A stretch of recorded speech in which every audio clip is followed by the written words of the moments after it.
Hearing none, I will open it up to public comments on the motion. Again, if you choose to make comment this evening, please do so at the podium. Your comments will be limited to 3 minutes, and that is to respect everyone's time. I will let you know when you reach 30 seconds. Are there any public comments on the motion? Please come on up if you'd like to make comment.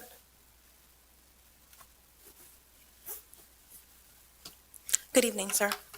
Good evening. LaRock Hudson, Northside, Lancaster City, North Duke, I'm sorry. You all know me as a community organizer, as someone who devotes themselves in many capacities to the progression of the community. I think that it would be a misstep of this council to not take Councilor Diaz's suggestion or counter motion, as it was called, into account. Just since the interview process started, there has been many community engagement events.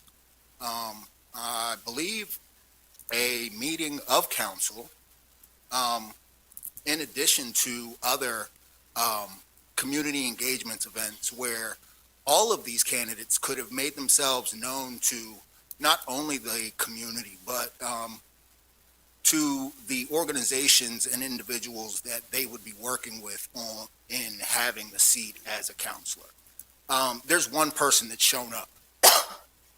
There's one person that continues to show up day after insult, after disrespect, after non-cooperation. She continues to show up. That's Tanae Darby. Without being called, without being summoned, without there being something on the line to benefit them, she shows up every day. So I think that this motion probably needs to be rethought. I think when you leave out of this building tonight, you will recognize that this motion, if this motion is decided on, was the wrong step. You will hear about it from your neighbors, you will hear about it from your colleagues, and you will probably hear about it from myself and Tanae. I'm glad that she's decided that she will run in November, because then you will then yet again see her work ethic and her ability to rally and organize the community for a common cause. Thank you. Thank you, Mr. Hudson. Are there further public comments? And if you do wish to make comment, please come right up to the podium. There's too many hands, so I'll have to just take whoever's coming on up. Yes. Good evening. Good evening. Ted Darkus. I just want to understand this process. This does not mean because this person was nominated and second, that person is going to be voted to replace? Or is it going to be the fact that the other nominations will come up if this person is not approved, right? Correct. So the motion on the table is for Ahmed to fill the vacancy. There will still need to be a vote on this motion, and the vote would need to pass with a majority of council. Right. And then if it should not, then an additional motion would be taken. Okay. So I hope that will clarify and making sure that other opportunities will come if this is not carried. That is and I correct. hope it's not carried so that there will be other nominations. That is correct. Good evening.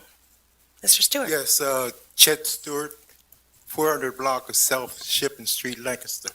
I think Ted got the question answered for me, I think, because it wasn't clear on how this motion went down, because we just heard the name of the person when you asked for a council comment. We didn't get the motion.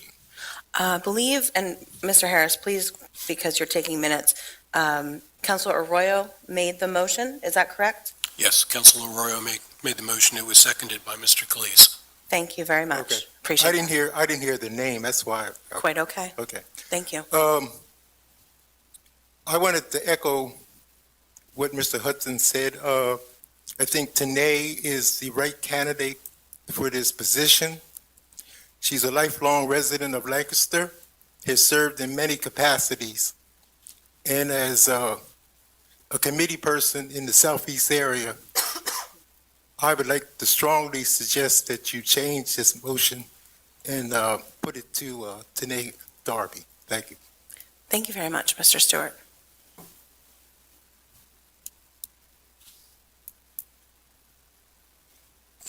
Mr. Jones, good evening. Good evening. Phil Jones. I live on the 100 block of South Marshall Street. There has been sort of a secondary process, and I'm not sure that all the candidates are aware of it. And what I'm referring to is that shortly after you all held your interviews on the 17th of the month, the Lancaster County Democratic Committee held a process of their own, and they invited any candidate, or all candidates that had some connection to the Democratic Party. They invited those candidates down for another interview.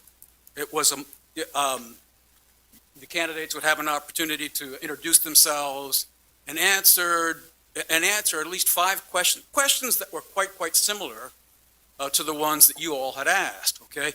And I wanted to participate in that process because I really looked forward to having a go back and forth in connection to the issues raised by those questions. But I never really achieved the kind of transparency and clarity in that process that would make me comfortable to participate, so I didn't. Number one, I wanted to know what was the submission process. Were we all going to know about that? Because not all of us are Democrats. We've got 10 of us. And I also wanted to know how would the committee specifically tell the council members how many of the candidates they had interviewed. Turns out it was 6 of 10. So there were at least 4 candidates whose qualifications, whose credentials were not considered in that process. Okay? So I'm sure that the committee's recommendation was a rousing one, but even if it was rousing, I wonder how valid can you treat that if the qualifications of 4 candidates were left out? And what kind of weight, I haven't seen anything heard or read about, how much weight would that kind of a recommendation have in the overall voting process? And the last question, if I might, has Ms. Walsh, she's not here tonight, how is she going to vote? She's already voted in advance. I will venture to address a few of your questions, although I cannot answer all of them. Any actions taken by any outside organization, including the Lancaster City Democratic Committee, the processes, the governance of that are not governed by City Council in any way, shape, or form. So it's difficult to answer your questions, and I would refer you to the chair of that organization, which I'm happy to do outside of this meeting and frankly outside of City Hall. And also about Councilor Walsh this evening, she was excused from the meeting because she did have a medical emergency. So we have a quorum this evening, so her not being here would mean that she would not be voting on this particular item. The vote is going to happen with the folks who are sitting here on the dais. Okay, thank you. You're welcome. Are there any further public comments? Good evening. Good evening. Amr Fayyad, the 400 block of West Marion Street. I wanted to stand before council today to thank you for all the work that you're doing for our city. And I also wanted to thank all the candidates that they put out their application for filling the vacancy.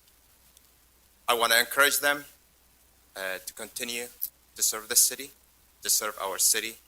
It's a beautiful city. It's a diverse city. And with that being said, I want to say that I hope and I wish that God will guide you tonight to make the right selection. to include someone potentially that is with a different perspective, that will bring new and refreshing ideas to the table. And I wanted also to say that my friend Ahmed Ahmad is a gentleman that I met and I got the opportunity to work with for years. And I was in multiple locations with him, and I got to hear his perspective on multiple issues. And I always enjoyed hearing him and hear his perspective. I believe that Ahmed will bring a fresh perspective to the table, and I hope that with your support, that will make council more inclusive. With your support, that will allow for residents to dream to be part of council and part of like the government of Lancaster City. Thank you very much. Thank you very much. Matt Johnson, Mr. Johnson. North Mulberry Street. I want to echo some of the things that Amr said. I think we should all, hopefully it's already starting to feel maybe that this is an acrimonious process, and I hope that we all step away from the fact that 10 people stepped up and went through the process. 10 people were that interested in wanting to be part of this group, and 10 people decided to go through all that it takes to go through to do it. There have been times in the city's history where it was a struggle to find people that wanted to run for council, let alone go through this process. So I think hopefully we step away with the fact that there were 10 people who were qualified to do it, who went through the process, who were civically engaged enough to want the job. Because as you know, the job is not all roses and lollipops. Sometimes it can be a struggle, as I'm sure it will be tonight. I want to say that I don't want to give my endorsement to anybody by knocking anybody else down. There are 10 amazing candidates, and I think that you have a hard choice. I'm just speaking on behalf of my direct knowledge of Ahmed Ahmed's work in the community.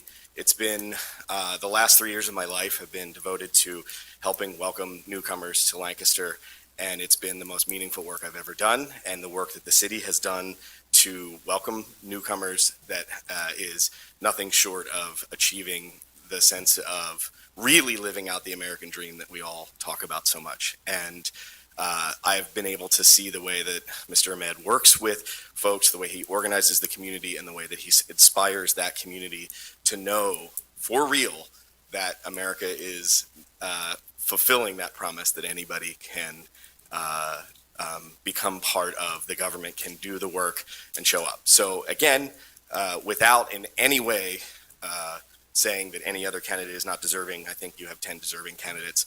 I'm just throwing my hat out there to say directly I've seen the work that Mr. Ahmed has done, and it is inspiring, and I think that bringing that perspective, as well as his work within the details, within policy,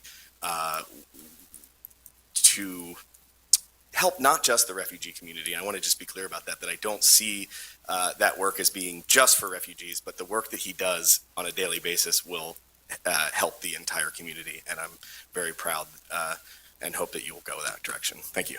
Thank you very much. Good evening. Good evening. My name is Nellie Torres. I'm on the 700 block of Rockland Street in Lancaster City. And I know a lot of the people who are running. So let me just say that. I have, as Matt just said, a tremendous respect for a lot of the people who stepped up. My way in is yes for Tanae Darby, because I have knocked on the doors with her for years, actually, and been at the community events, all the community events, and watched her. My getting to know her was from being her being in my precinct and seeing her attend all the community meetings. And I mean all the community meetings. That has to mean something. And for me, being in the Southeast and never seeing any representation in government from somebody from my neck of the woods, that's what I need. I need somebody that doesn't have to read about it, they know it. They come from that community and they still live there by choice. They know the area, they know the residents, and the residents contact them. So I implore you, I encourage you to not go by if it's friendships, whatever it is, if it's something, people, I want you to choose the person that I can tell you beyond a shadow of a doubt will show up and has shown up yesterday, today, tomorrow. That'll be there, that has been there without a title, without having to run, but still is there because of the community. The community is the motivation that she has, and that's why she has my respect. So I hope that you will take that into consideration. We need to see somebody that we're like, yes, that is from the community, because we just don't see that. We don't have that. How many of you were born and raised in the Southeast? You know what I mean? Like, I just want to, I'm sorry if I'm not being the most articulate, but it's just so disheartening when I see, no matter how hard we try, we don't quite make it for some reason. And we can have a 100% on the test and we still don't quite make it. And so we need one of ours to make it. You know what I'm saying? So I just hope that you'll take that into account. You look at the fact that she has 30 seconds, Ms. Torres. taken on positions such as being the first Black and Latina chair when it was a mess, and did so without thanks. Everything she does is from the heart and for the community. So we're asking, you've heard a lot of people from the community that have made their ask of you to choose Ms. Darby. So I hope that you'll listen. Thank you. Thank you.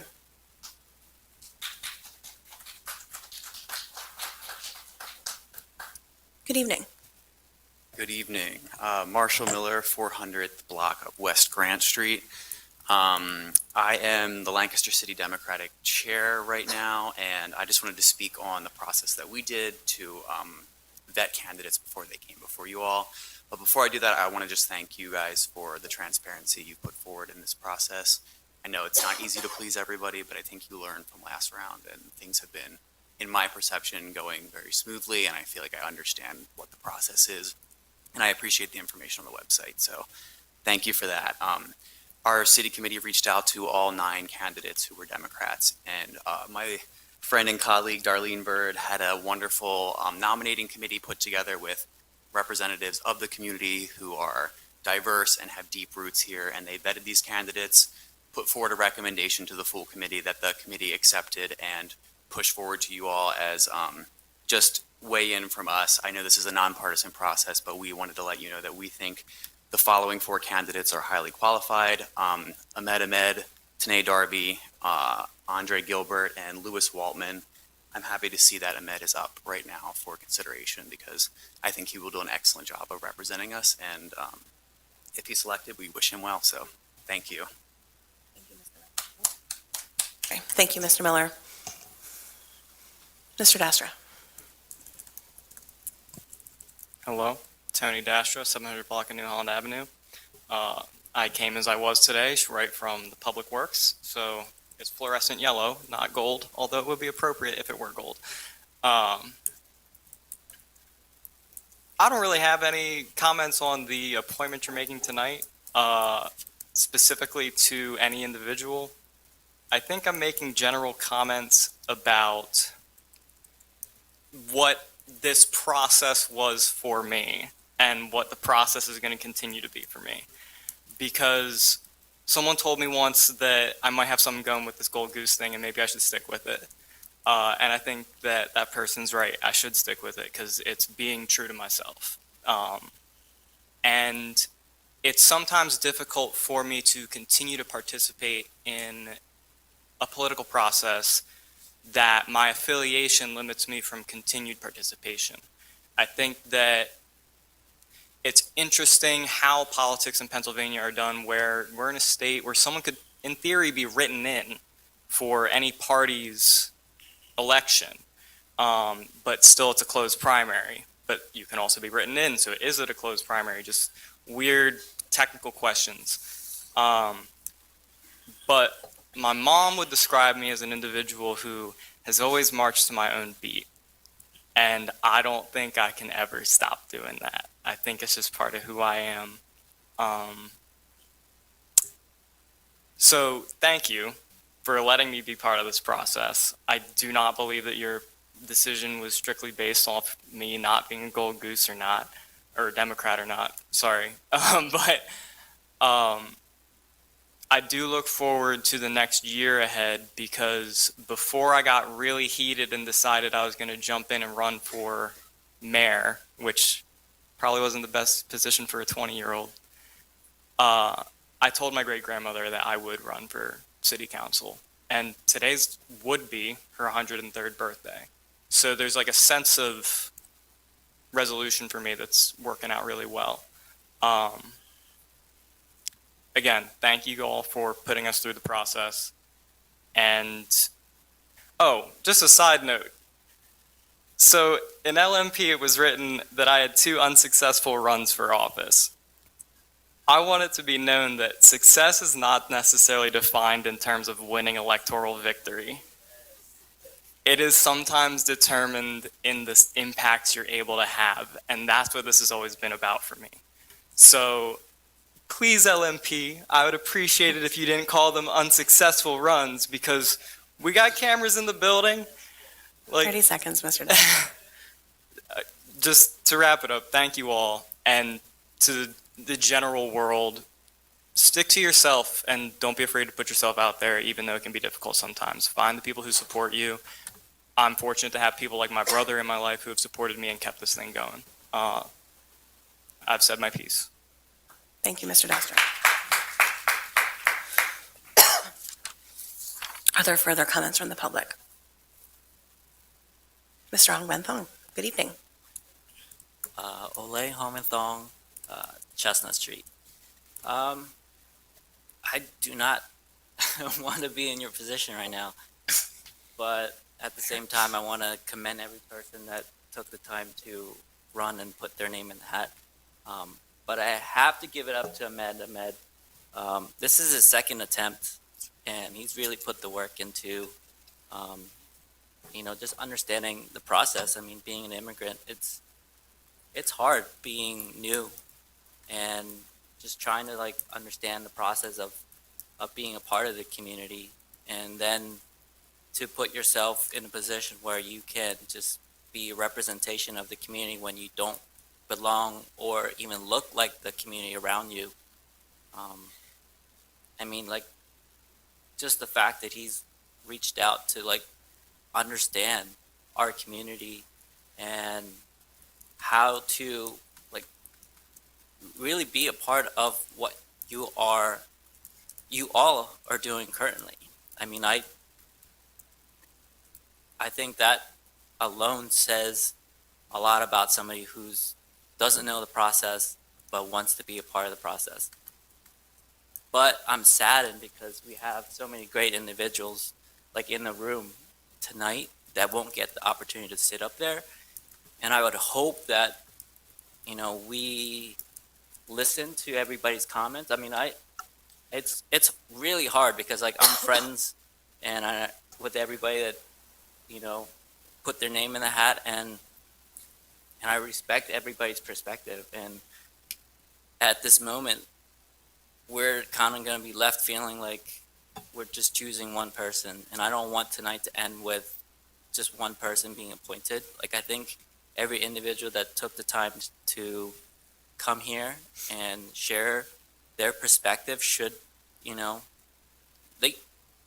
have another opportunity to either be on a subcommittee or understand what the process is like to just even fill a vacant seat. Because it's annoying and there is no clarity, to be honest with you, and there's no transparency. So you can say what you want, but it is tough, and it's tough to put your name in the hat. So I commend you all for doing it. But I'm here to represent Ahmed. Again, from the time he 30 seconds, Mr. Hogan. Started the past time till now, like he's been putting in the work. So, yeah, thank you. Thank you very much. Are there any further comments from the public? Are there any further comments from the public? Are there any further comments from the public? Just make sure. Hearing none. Mr. Harris. Yes, Madam President. On the motion to appoint Ahmed Ahmed. Mr. Royo. Aye. Mr. Cleese. Aye. Ms. Craig. Aye. Ms. Diaz.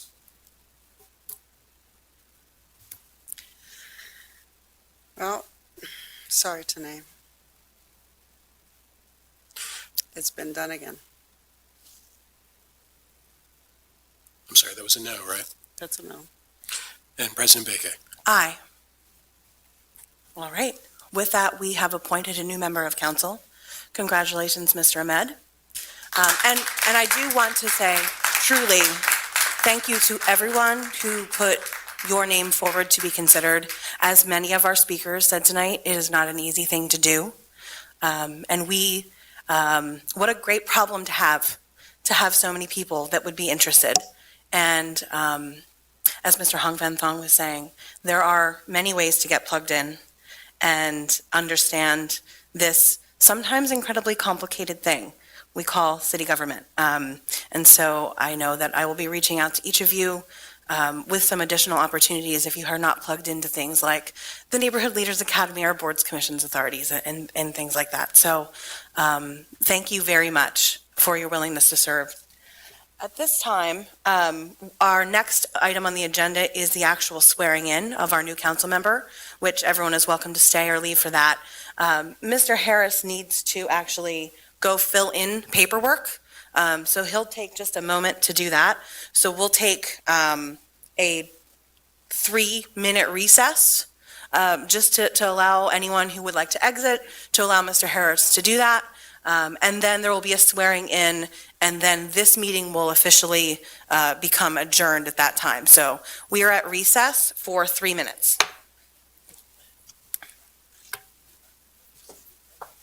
Thank you, everyone.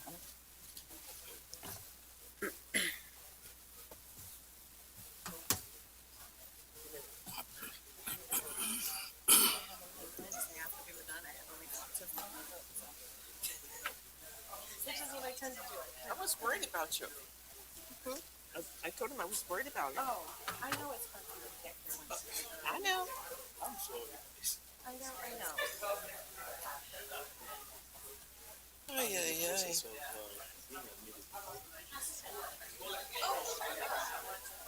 Get out of town.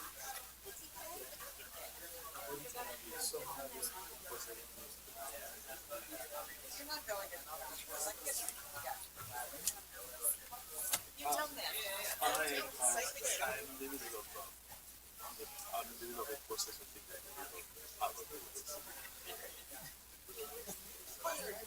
He said being admitted. I was like, yeah, me too. And then he said to Harvard. Like, yeah, No, that's not yet. Not yet. You know, I'm getting close, but yes, yeah. Yes. But you know, I'm still sleeping on it because since I don't have time, and you know, it's you know, they have a lot of requirements, and this you that it be for your market. And with all the what I'm doing, working at night, you know, and it's a lot of money too. I'm thinking, should I spend that for now? You know, it's better. Yeah. Yeah. Yeah. Yeah.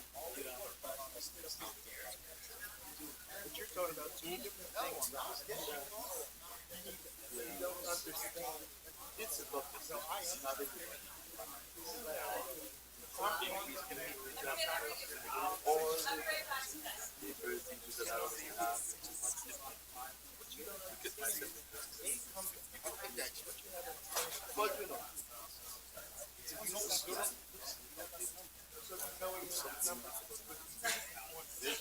Come on, man. Come on.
Great. Yes, for now. Okay, for everyone in the room, we just have another minute before our recess is complete, so we're going to come back to the meeting.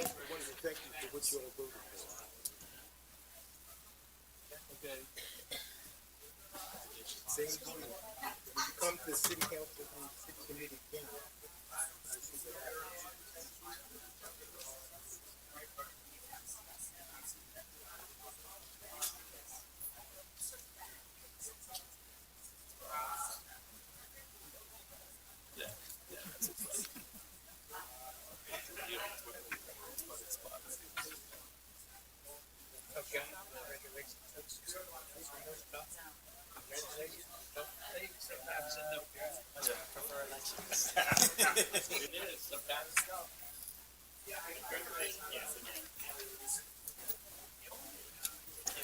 All right, for everyone in the room, you're more than welcome to stay for this meeting, and we have one directly following.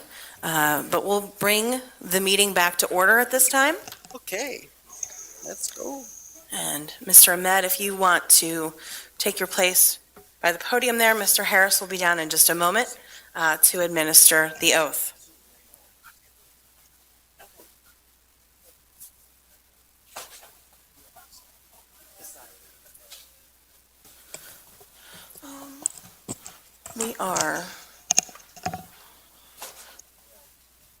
We are one counselor short. I want to give Counselor Diaz a moment if she's returning.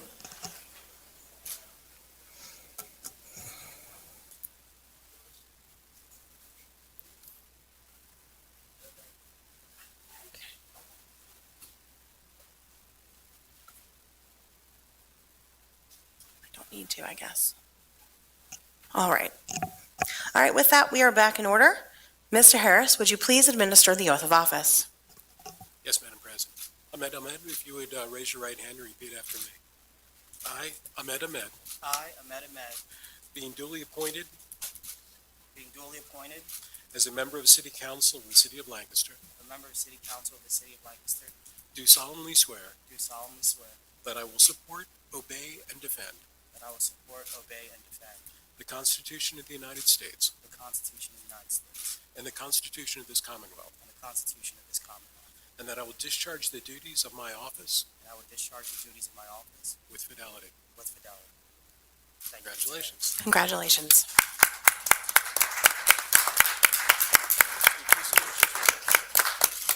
All right.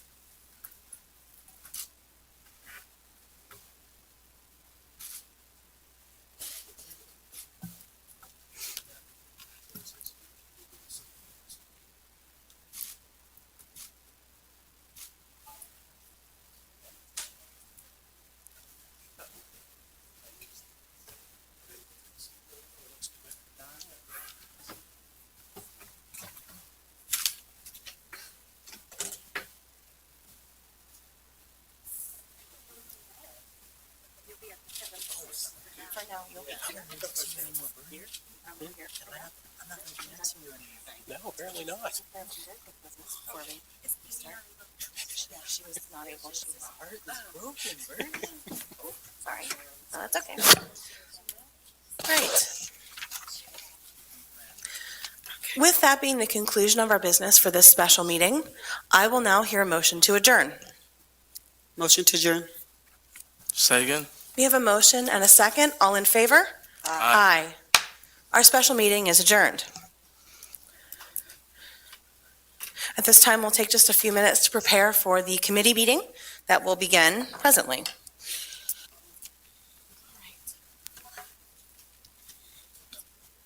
Mr. Harris, did you want to rearrange We can, yeah. things? Everybody, You will not. Who the heck is? I am.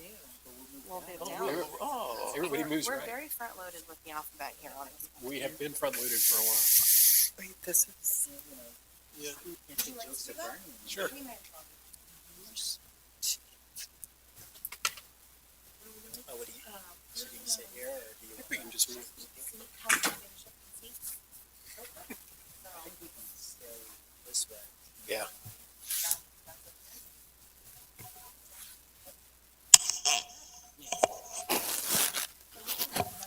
Okay.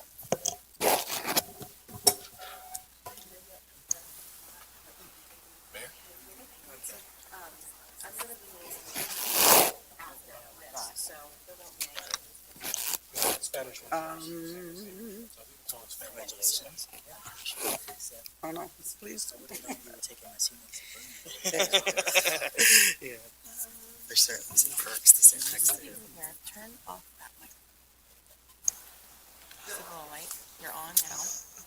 You want to turn off?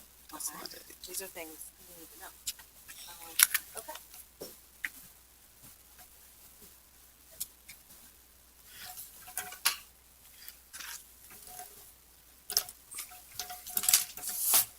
You can have your choice of pens, too.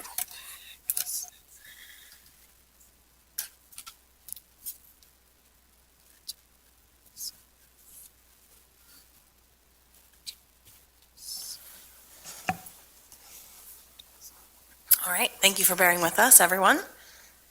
It is now 6:17 PM, and I now call to order this committee meeting of the City Council of the City of Lancaster for Monday, December 5th, 2022. Mr. Harris, would you please call the roll of members? Yes, Madam President. Excuse me. Mr. Ahmed. Here. Oh, excuse me. Mr. Royo. Here. Here. Mr. Cleese. Here. Ms. Gregg. Here. Ms. Diaz. Here. Ms. Walsh. And President Baker. Here. Councilor Walsh is excused for this committee meeting. We will begin with the approval of the November 1st, 2022 committee meeting minutes. I'll hear a motion. Motion to approve? Second. We have a motion and a second to approve the committee meeting minutes for November 1st. Are there any council comments on the minutes? Hearing none, Mr. Harris?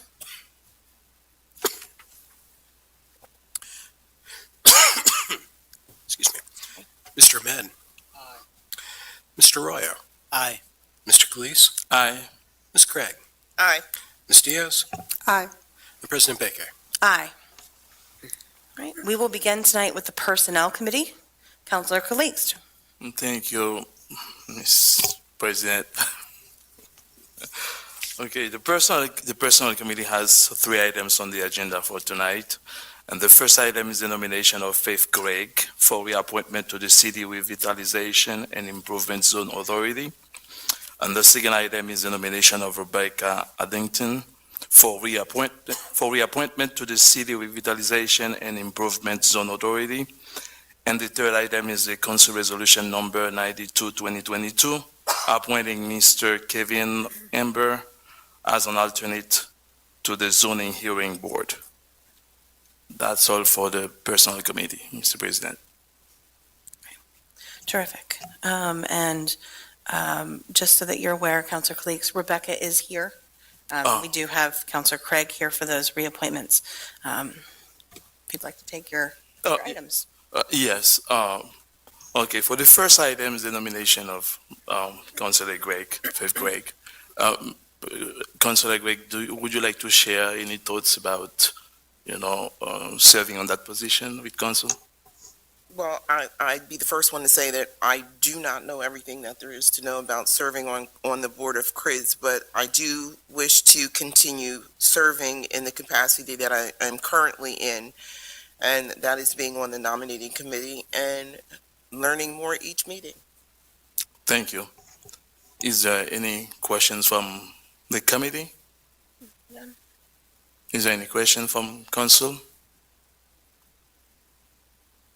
Okay. I would hear a motion. I move that we move the nomination of Faith Craig to the next regular council meeting. Second?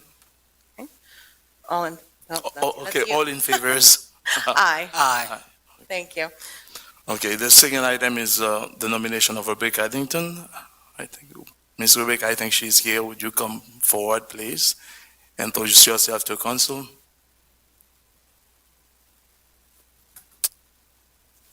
Oh, yes, yes.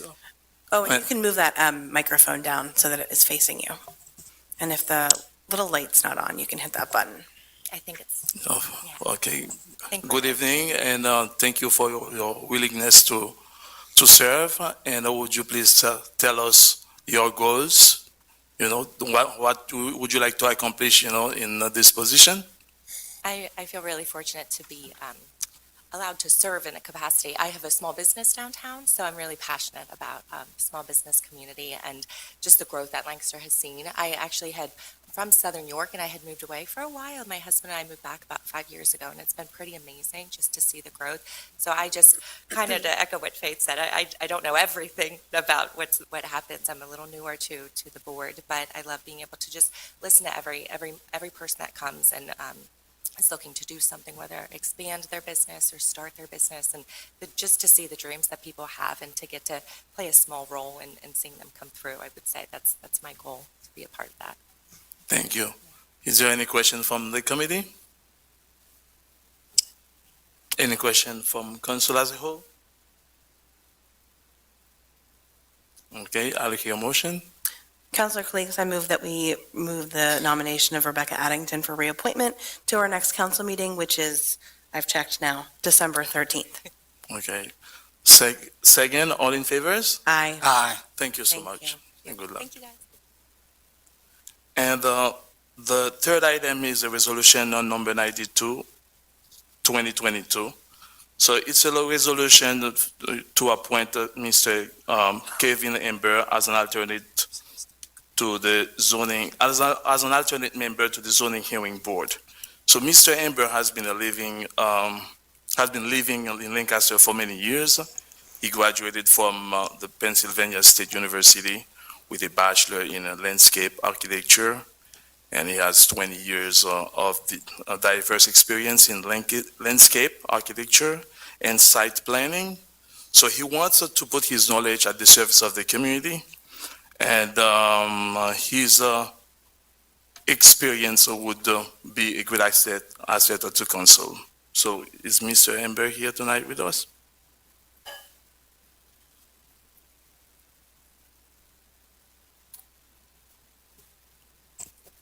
Good evening, Mr. Ember. How you doing? Thank you for your willingness to serve. And would you like to tell us about your goals for the city? Sure. It came to me that there was a need for alternate members of the zoning hearing board. As you said, I have about 20 years' experience in the land development consulting field, both on representing applicants on various zoning applications, several counties around Pennsylvania, and also at my previous employer representing various municipalities as a zoning officer.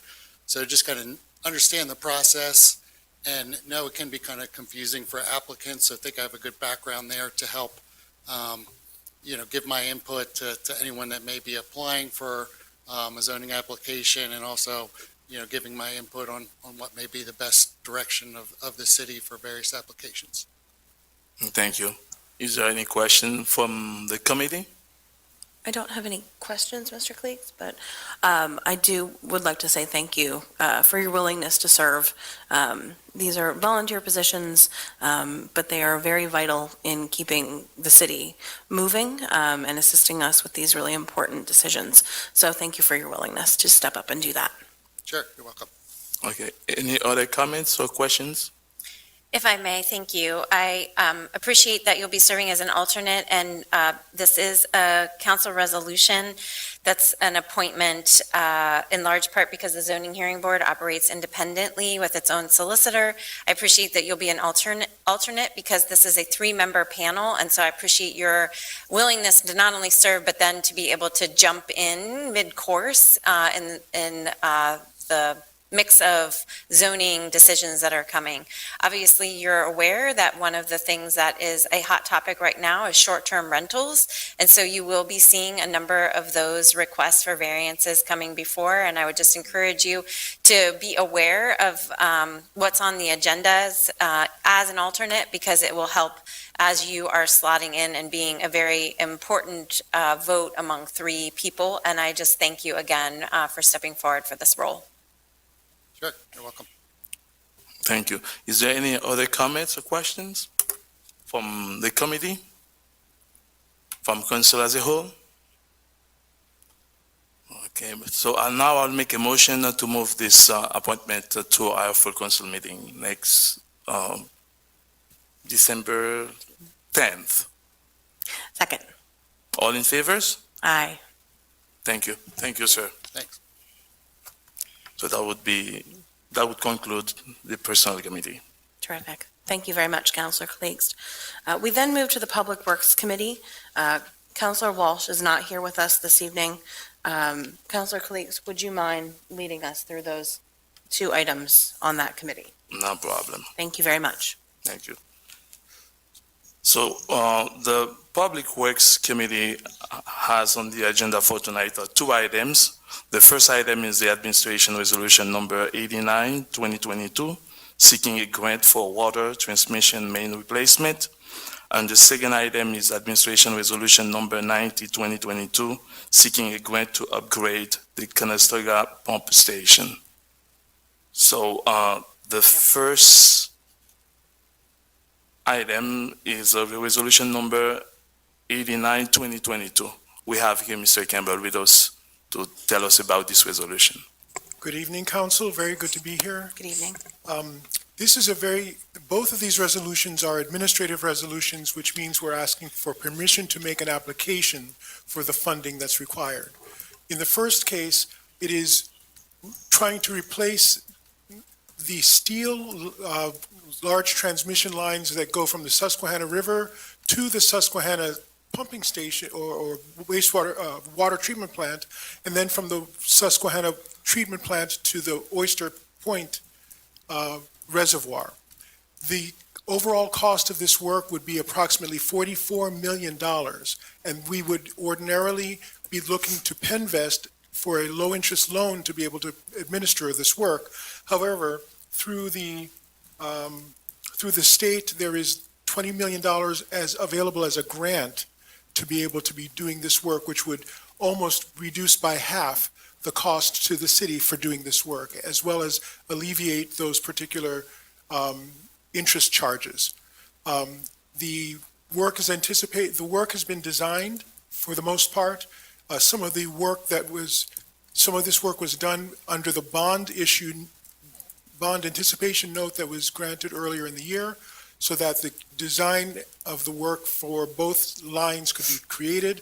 The line between the Susquehanna and the Susquehanna Water Treatment Plant is just about 9.8 million, and the line between the plant and Oyster Point would be approximately 34 million. So again, if we could get the 20 million as a grant, that would reduce significantly the cost of doing this work. So we're asking for permission to make the application where both the mayor and myself would be the agents for that work. Mr. Campbell, are you talking about the first project the resolution number 89, 2022? Yes, or- the grant for water transmission main replacement. Okay, what would be the impact of that project on the community? So it's huge. This infrastructure was built in about 1940, and it is reaching, if not already has reached the end of its likely useful life. We are putting a lot of effort in these days to being able to keep it in good shape. These are the transmission lines that provide 2/3 of the water to the city of Lancaster, and we want, by being anticipating the work, to be able to get these lines replaced so that we don't have any interruption or any significant rupture in that regard. Another question, do you have any feedback from the community about this project? Or From the committee? from the community? No, I don't. This is part of our core infrastructure. It's the primary lines that bring water from the Susquehanna into the treatment plant. As I'm hoping most people know, not only does the city of Lancaster provide water that meets all of the state and federal guidelines for water quality. In some cases, we actually exceed those, but part of being able to exceed them means anticipating when key infrastructure may come to a halt. We do not want to visit the situation of significant breaks or failure. These are steel lines, which is approximately 2% of our infrastructure, and by replacing these, we would alleviate what otherwise would be a troublesome infrastructure and avoid the near problems. The anticipated useful life of the new infrastructure would be approximately 100 years. So we would be avoiding not only a shorter useful life period, but we would be extending the life of the infrastructure that serves the city. And I would just add that we are engaging with our delegation and other leadership in Harrisburg. As this grant, it will be submitted later this month. We will be advocating very strongly to receive the maximum award, which is $20 million, which is what we are applying for. This was part of a supplemental appropriation in the state budget. There are many, many more infrastructure projects that are in dire need, not just ours, across the state. And so we are really working very hard to elevate the need for this replacement with our delegation, many of which their constituents are served by our water system, not just the city of Lancaster. So this is a very sizable investment. It is part of a series of phased work. We have completed one section thus far. This would be the second phase, and then we have a remaining third phase to be completed. But in total, these projects exceed $120 million total. And the bond that was done in 2018 for the water fund paid for the first phase of the replacement of this 42-inch main steel pipe, just to give some additional context. It paid for the design of both phases. Right, but the construction of one. Yes. Yes. Thank you. Yeah. Are there any other comments or questions? I do, Councilor Gleast. Please go ahead. Director Campbell, the replacement of this extremely important transmission line, will that be within the same footprint of the existing line? Basically, there are some minor engineering adjustments that need to be made through the city of Columbia, but we're not looking for any acquisition of other land or anything like that. It would be primarily through the same footprint, yes. Thank you, you answered my question. Please. Director Campbell, if the grant was successful, when would the project start?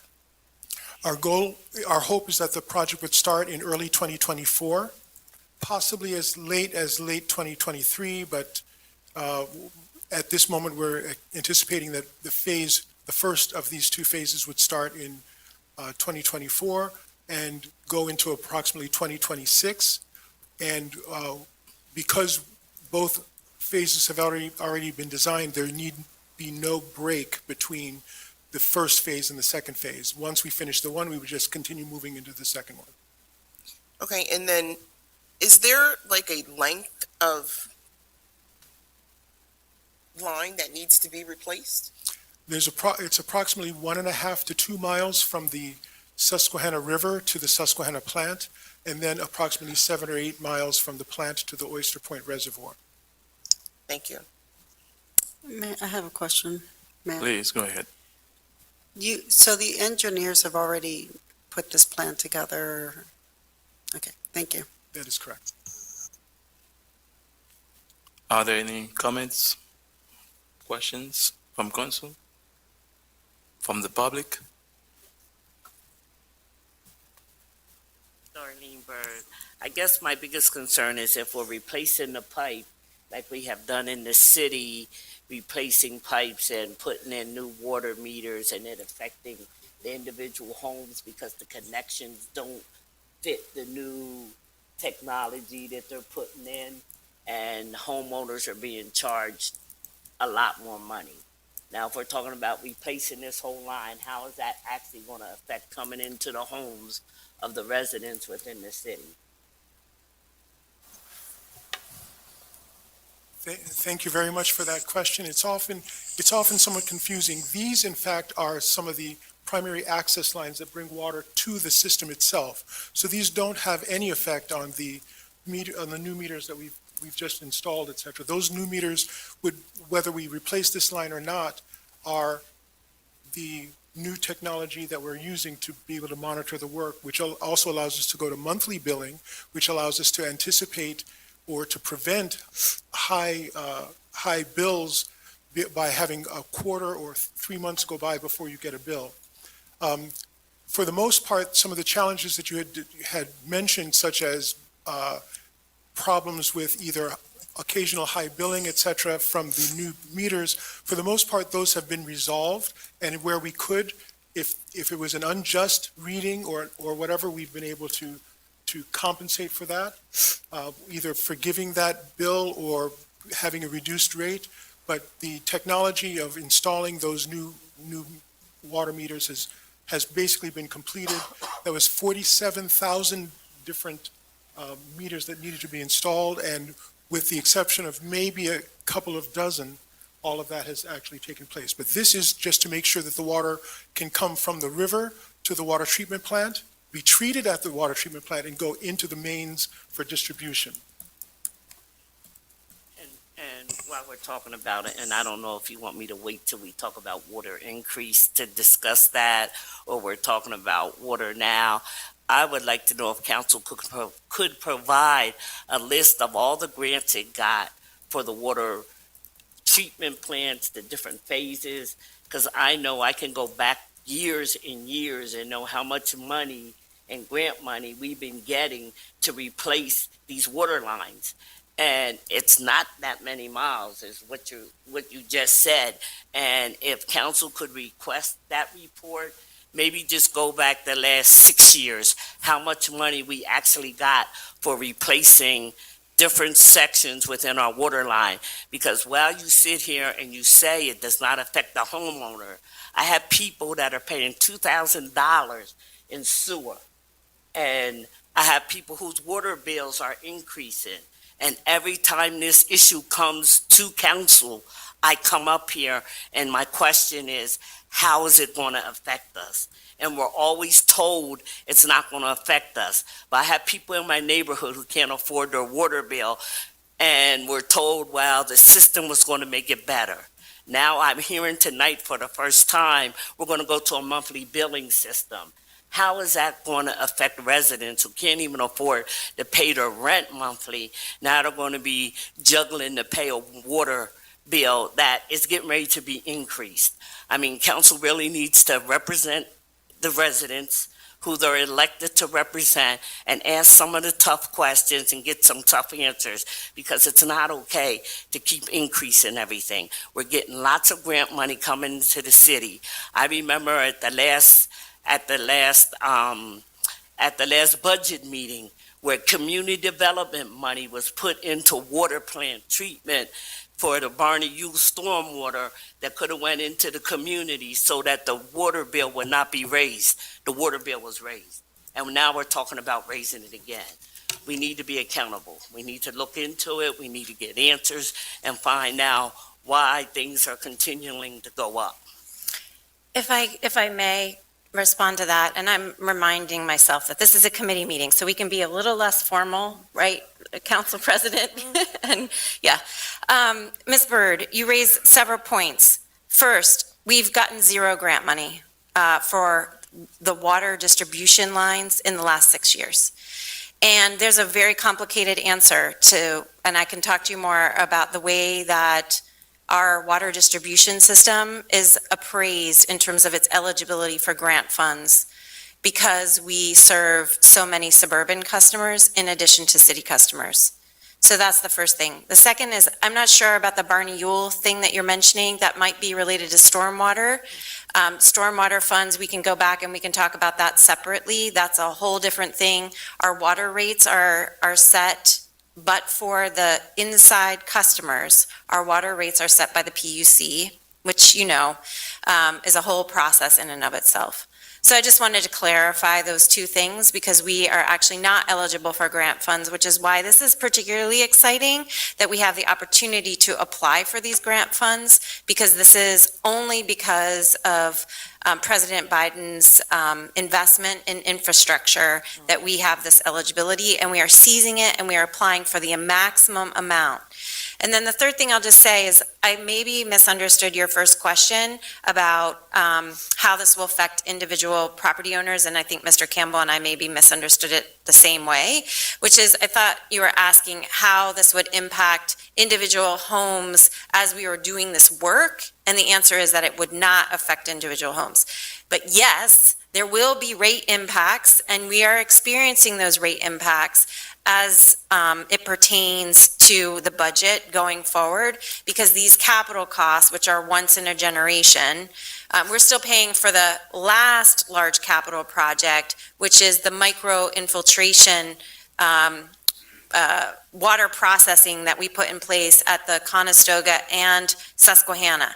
Now we are doing this next generational investment, which, as I mentioned, is well over $100 million.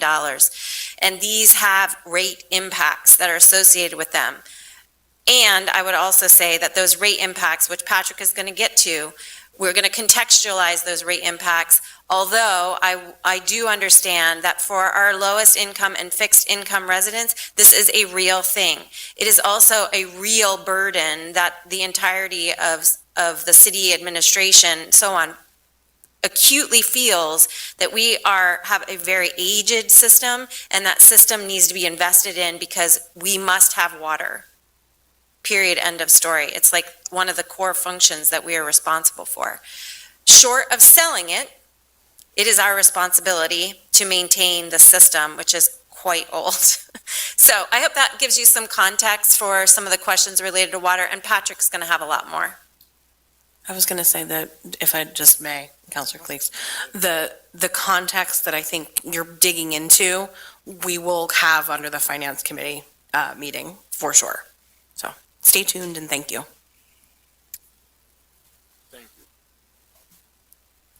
Are there any other comments and questions from the public? None? So please go ahead. Hi, my name is Dana London. I'm in 200 block of North Broad Street. My question is, okay, so you're going to do all this work for the pipes and all this stuff, which is fine. We do need it. We have an old system. Who's going to do the work? Who is it? City workers? No, we have to bid this out because it exceeds our capacity and expertise in terms of managing I mean, these are huge pipes. No, I understand. Yeah, so they're going to be digging, and we bid that out just the way that we bid out all the other work that we have to do. Okay. It's through a public bidding process, through Penn Bid. Yep. Are there any other questions, comments from the public? Hearing none. Now I'll make a motion to move resolution on number 89, 2022 to our full council meeting on December 10th.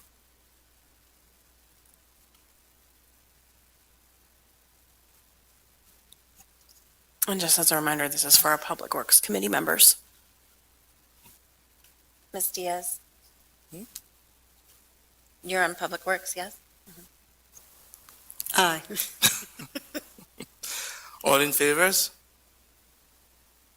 Yours a second. That was the second, Councilor That Diaz? was the second. Okay. Okay, all in favors? Aye. Okay. Now, the next item on the agenda for the Public Works Committee tonight is the resolution number 90, 2022.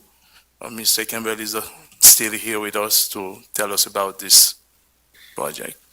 So this also is a request to have permission to make the application for funding in the amount of $500,000 to supplement the pump station at Conestoga. And the work that's required there is replacement of windows, Phase 2 upgrade of 2 low-service pumps, 2 high-service pumps, electrical upgrade, air conditioning, lighting, and more importantly, some of the screening that makes sure that the water is as clear as we possibly can to get it into the water treatment plant.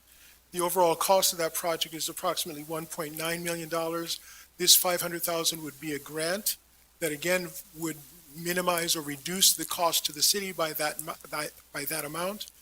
And we're seeking the ability to put in the application. Okay, thank you. Are there any questions or comments from the committee? Any questions or comments from council as a whole? Councilor Kleist? Please go Dr. ahead. Campbell, like the previous grant, and I'm not sure how much engineering really goes into some of the projects that you mentioned, but has that work already, that sort of pre-work already been done? Was that built into anything previous? Or does that total cost also include any of that sort of front work that would need to be done? A very good question. Some of the work has already been designed, and in fact, the windows is a piece of the work that is going forward ahead and has already been pre-funded. But we think of it as a overall comprehensive project at 1.9 million. So there is some adjustment to some of the engineering, some additional engineering to be done that this 500 would in part cover, but it would also get us started on the construction. Great, thank you. Mr. Campbell, how long will it take for this project to be completed? We expect that this project would take just about a year. And the window work, we're getting started now, but the pump replacement and upgrade work would probably get started in the spring. Thank you. Are there any other comments or questions from the committee? From council? From the public? Hearing none, now I'll make a motion to move this resolution number 90, 2022 to our next council meeting on December 10th. So moved. All in favors? Aye. Thank you. Thank you, Council President. Thank you very much, Councilor Kleist. Councilor Diaz? That will take us to the Finance Committee, which I will be leading this evening. We have 8 items on the agenda. The first 7 items are all related to the city budget, real estate tax, water rates, sewer rates, revenue replacement, and such. So I believe Director Hopkins is getting ready to give us his budget overview presentation. For members of council, some of us have seen these presentations in the past. Some of us have not, it's been, roughly 365 days since we have. So please, if you have a question for Mr. Hopkins, please do ask as he's going through. I think he will pause at certain points to take questions. But again, this will cover Administration Bill number 24, 25, 26, 27, 28, and Resolutions 93 and 94, if I have all of my numbers straight. Thank you, Councilor Bakay. And yes, this will cover items 1 through 7, and then after we're through the presentation, then I will jump back over to the auditor appointment resolution. Thank you. So as Council President Bakay said, the idea of this overview presentation, if I can use a height analogy, the mayor's budget address that she gave the week of Thanksgiving, sort of 50,000 foot level. This is now dropping down to maybe 30,000 foot level to give a very high level overview with some level of detail, but there's also an awful lot of detail that will come in the department budget presentations that will happen on Saturday. And I'm also recognizing that we have some council members who have been through several of these, and then we have one council member who's been on council for 20 minutes. So this will be a brand new process for some of you. So I would like to open it up. As you have questions as I'm going through the presentation, please let me know. I can pause, and to the extent that it will make sense for me to answer the question in the context of this presentation, I'll do that. I may also defer some of those questions to individual department directors for the Saturday presentation. So I'll sort of play it by ear depending on what the question may be. So with that, let me jump into this. This presentation primarily covers the general fund, but there are pieces of this, especially around the rate increase proposals for stormwater, sewer, water, and solid waste and recycling, where I have slides at the end where I'll get into some detail about those proposals. But again, most of this is around the general fund budget. With that said, I've typically started these presentations out with sort of highlight pieces from each of the individual funds. Again, most of this is going to be, or a lot of the detail of this, especially the stormwater, sewer, water, and solid waste and recycling of the operations will be covered by Director Campbell on Saturday in the Public Works presentation, but I'll cover some highlights here. So in the general fund, the Mayor noted in her address 2 weeks ago, the proposal is for a 0.94 mil increase in the property tax. That works out to an 8% increase in the rate for the average residential property owner in the city. And the average residential assessed value in the city is $101,000. And that's looking across the entire city in all quadrants of the city. If you average them all out, it's just over $100,000. So for the average residential property owner, the annual tax increase impact for that property owner is $95. That will vary greatly depending on an individual property assessment. But throughout this, I'm talking about average residential customers for utilities, and then in this case, the average residential property owner based on the assessed value. We also have included in here in the 2023 budget a $6 million use of American Rescue Plan Act funding for revenue replacement. Ordinance number 28 that's on the agenda tonight is actually dealing with the revenue replacement number that was approved in the 2022 budget. So this gets a little confusing, but the revenue replacement process is always a year late, a year after the fact. So that ordinance that's on the agenda, the bill that's on the agenda for tonight, would be approving what was already approved in the 2022 budget for use of ARPA funds. One of the major impacts in the general fund is an increase in the debt service payments that we have by about $2 million. And the reason for that is not because of the reason for that is because we had 2 years of refinancing savings that we did a refinancing in 2021, and I have some more detailed slides on this later on, but we did a refinancing in 2021 that saved us about $2 million a year in 2021 and 2022. Those savings are going away, and so that's why we have an increase in debt service. That increase in debt service is comparing 2023 versus 2022.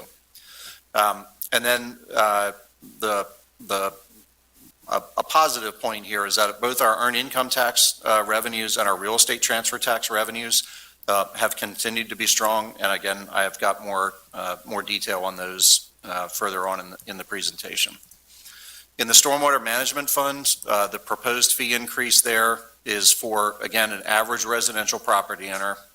I've got a slide on this later, but the impact for that average residential property owner would be just under $5 per quarter. The stormwater management fee is a flat fee based on the impervious area on a property. So that one doesn't vary the same way that sewer and water do, which are based on the amount of water used at the property. And that funding is really, it basically increases the stormwater management fund revenues by about $970,000. That is to pay for continued green infrastructure projects throughout the city that help us in our compliance with the EPA consent decree related to the combined sewer overflows. In the sewer fund, the proposal there is for what would have a rate impact for the average residential customer of about $24 per quarter. Again, I've got a slide on this and some comparisons, as the mayor mentioned earlier, to other rates in Lancaster County and also other private utility rates throughout Pennsylvania. The biggest impact in the sewer fund is an increase in debt service there of $1.5 million. And similar to the general fund increase, that is really due to the expiration of savings from a bond refinancing, that same 2021 bond refinancing that we did. So the savings was in the sewer fund was also over a 2-year period, and that savings expires mostly in 2023. And so we have that increase that we have to cover. And that debt service, that debt service is really to pay for a lot of the capital projects, and Director Campbell will talk about this, I'm sure, more on Saturday. But those projects that have been in the planning stages and are now in implementation stages using bond proceeds and in some cases PennVest funding for those EPA consent decree compliance and just ongoing capital investment needs at the wastewater plant. In the water fund, and this is a point where I've got to point out my own mistake. In the mayor's budget address, she talked about the water increase having an impact of $20 per quarter for the average residential customer. When I was working on the water rate increase ordinance itself, I found a mistake in my spreadsheet, and the impact of that was actually that the rate was changed so that it has a $15 per quarter impact on the average residential customer, not the $20 that was in the mayor's budget address. The other piece of revenues in the water fund, we had a PUC rate case that was approved in mid-2022. So we had a mid-year outside city rate increase that will now have a full year impact in 2023. So the water fund revenues reflect that full year impact of that rate increase. Just for context, the water fund revenues are about 70% from outside of the city and about 30% from inside of the city. There are about 2/3 of the actual customers are outside of the city and about 1/3 of them inside the city. And so that is why those rate cases, those PUC rate cases, are very important, because it impacts a much larger percentage of the total water fund revenues than does an inside rate increase. The other major change in the water fund is, as many of you are aware, we do a $4 million a year transfer from the water fund to the general fund. That we are looking at basically planning a 2-year reduction of that transfer. So in the 2023 budget and also planning for the 2024 budget, we are looking to reduce that transfer for 2 reasons. One is simply to provide some funding relief in the water fund. As you know, over the last several years, we've adopted deficit budgets in the water fund, and this will help the water fund itself financially. The other thing that we're doing, though, is, and Director Campbell, again, will talk more about this on Saturday, we've added a professional services line item specifically for design and engineering of large capital projects. and that's a $750,000 line item. So we're saving the water fund $2 million by reducing the transfer, but we're using $750,000 of that savings to invest in the design and engineering. And the rationale here is one of the reasons that we've been sort of behind the eight ball on capital projects and our PUC rate cases for outside city customers is that we've not been in a cycle of designing and engineering projects that they are then ready to go when we have capital project funding available to us.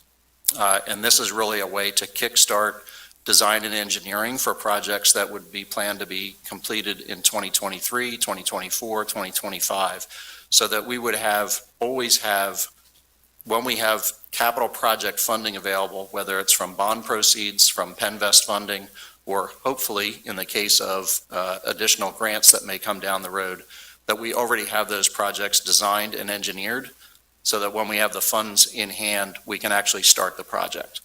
What we've historically done is we've gotten the project funding and then we go out and design and engineer the project, and that can take 1, 2, 3 years.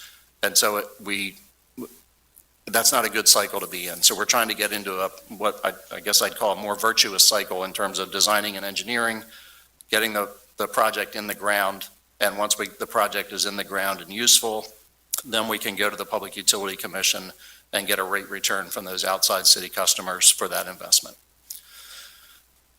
So that's really the combination of the third and fourth bullet points there are those items that I just discussed. And then in the solid waste and recycling fund, the proposal there is for an increase of $6 per quarter for all customers.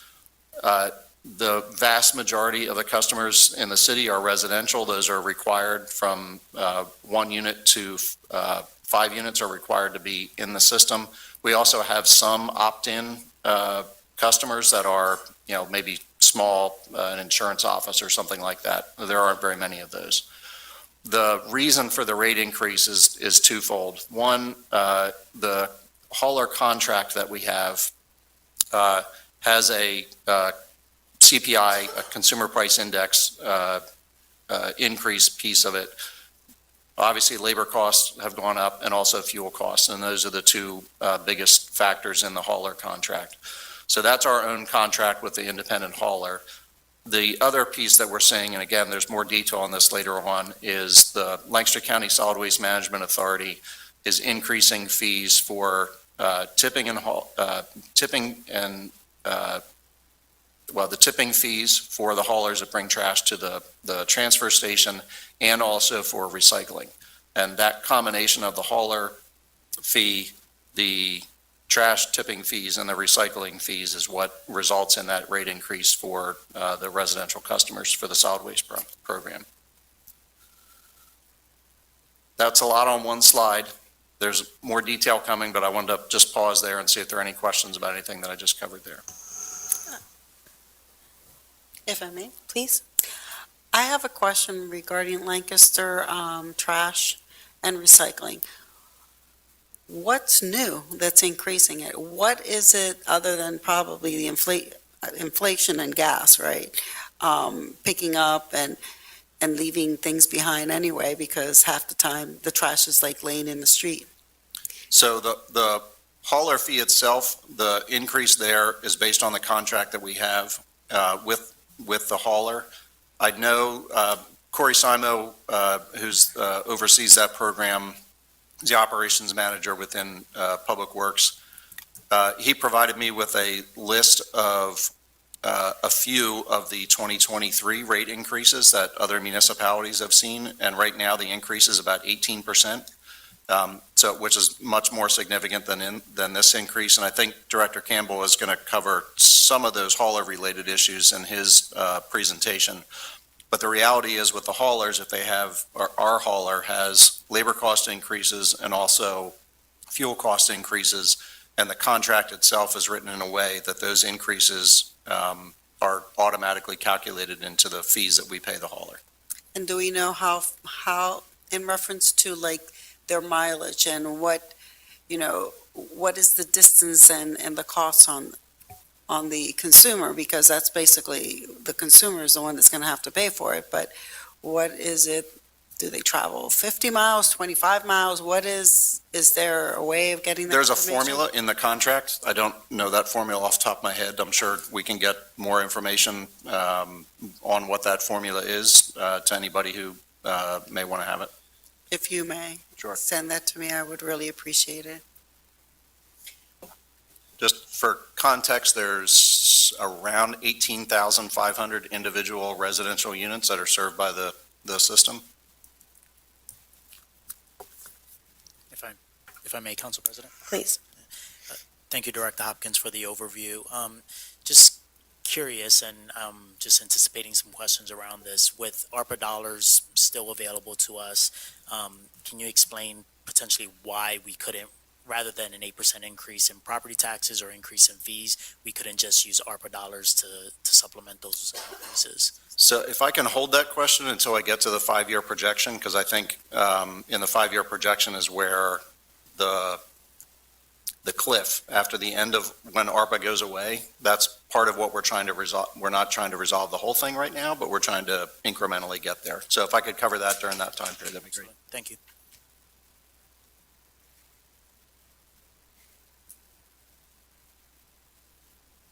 Okay, so I'm going to hold questions from the public until the very end, only because there is so much in this presentation. Your question may get answered. But I will have time for comments from the public, absolutely. I'll be here for a while. Yes. Okay, so this slide is just looking at the combined operating budgets. As I said earlier, most of what I'm going to cover is related to the general fund, but I want to provide the context with this slide. If you see the breakdown there, the general fund is about 51% of the entire operating budget of the city. So basically, everything that is not blue there is under Director Campbell's purview as the Director of Public Works. He oversees stormwater, sewer, water, and solid waste and recycling. And then, of course, Public Works has a piece of that general fund pie. I have a breakdown here of department by department expenditure breakdown within the general fund. But that slide is really just for context of the overall operating budget that is under your review for approval. Now I'm getting into just the general fund. The revenue sources that are in the general fund budget that's proposed for 2023, obviously property taxes is the largest single source of revenues that we have in the general fund. I'll talk a little bit later as a reminder for some and maybe new information for others as to why that is a problem in the context of our budget. As I noted, the earned income tax revenues we have seen some growth there. I've got more detail later on, but I do know that about 5 or 6 years ago, that piece of the pie was about 10%. So earned income taxes have definitely grown faster than other sources of revenues that we have in the general fund. And then you see the breakdown of the other, unfortunately, significantly smaller pieces of the pie. Payments in lieu of taxes at about $2.2 million. Other taxes is primarily the local services tax, which is about $1.5 and $1.6 million, and a few other smaller sources of tax revenues. Regulatory revenues is almost entirely the Comcast franchise fee. That's about $550,000. Public safety revenues is made up of the revenues that we receive from the Parking Authority for parking enforcement, from the School District of Lancaster for reimbursement of our school resource officers that are assigned to McCaskey in the three of the 4 middle schools, and a few other minor sources of revenues there. Health, housing, and codes revenues is primarily the housing rental license and registration program, and building permits is the other significant piece of revenues in there. Public Works revenues, $2 million of that is the transfer from the water fund to the general fund. And then we also have reimbursements from each of the 4 enterprise funds for the administrative costs that we have expenses for in the general fund. And the best example I can give you is the human resources function of the city is entirely budgeted.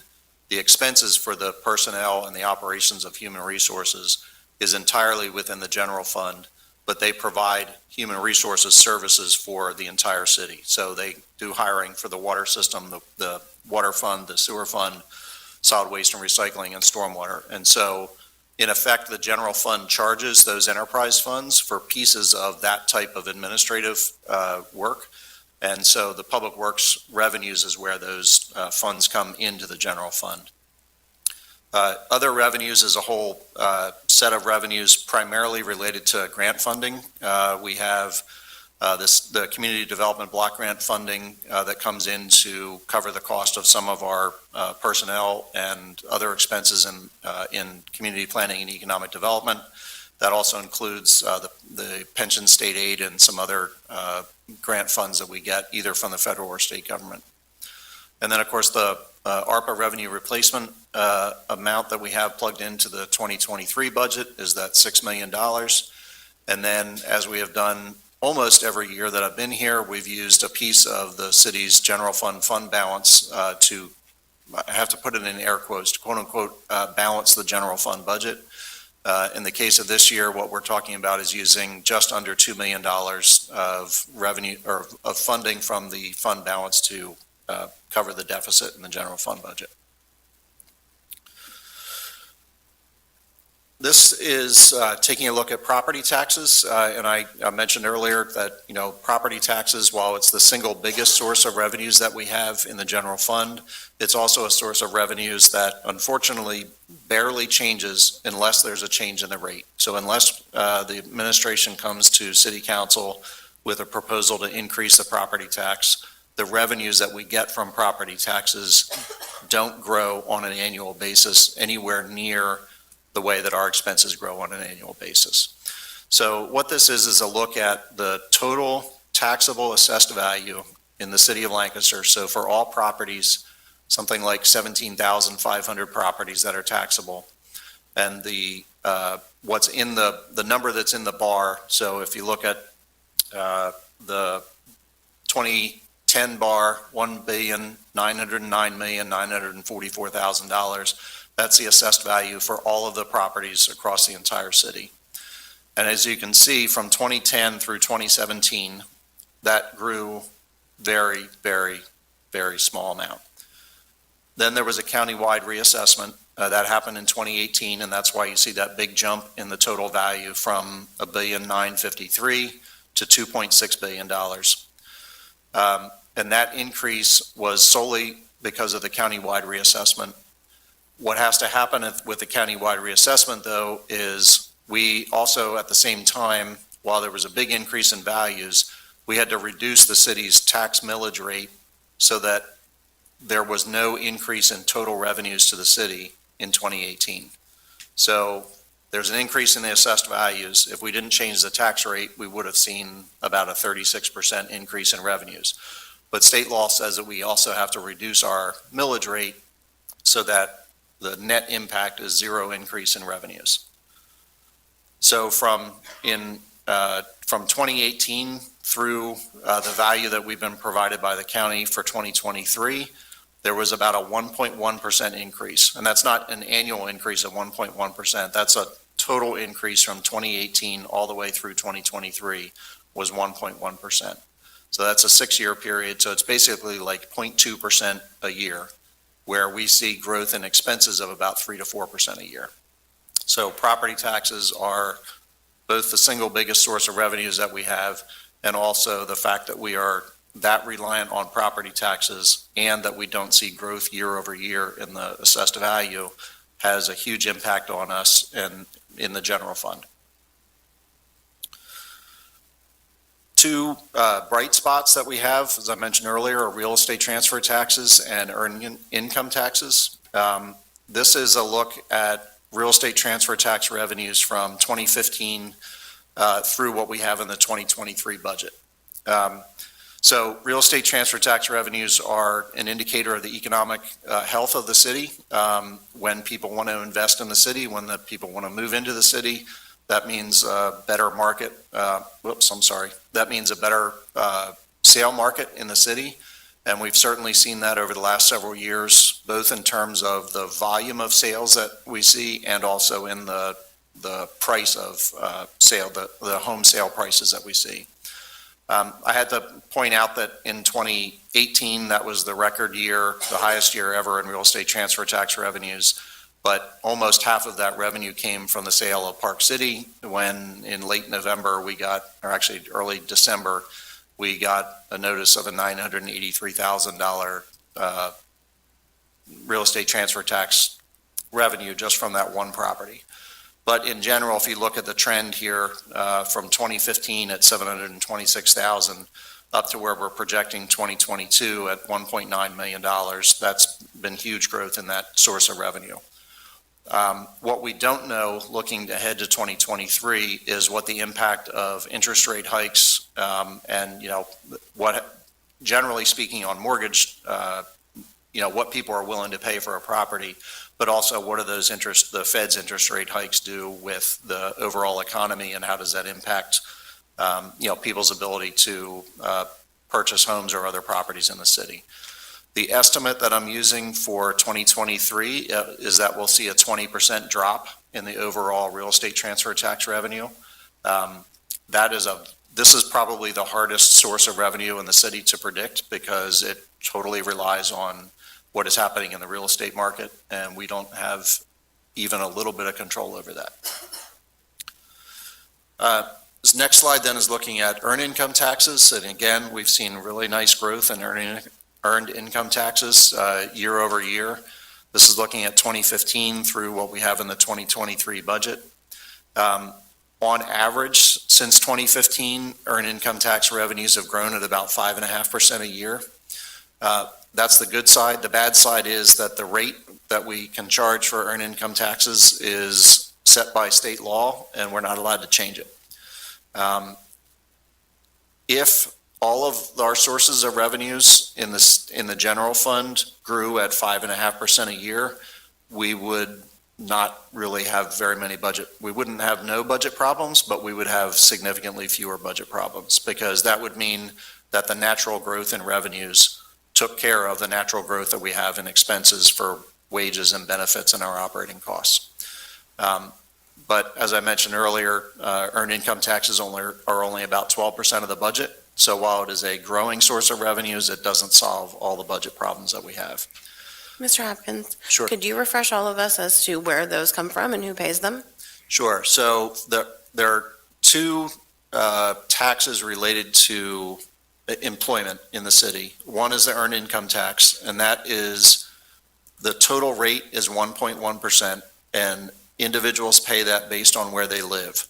So if you live in Manheim Township, but you commute into the city, you pay your earned income taxes. Even though you earn that income in the city, you pay that earned income tax to Manheim Township. They're the beneficiary.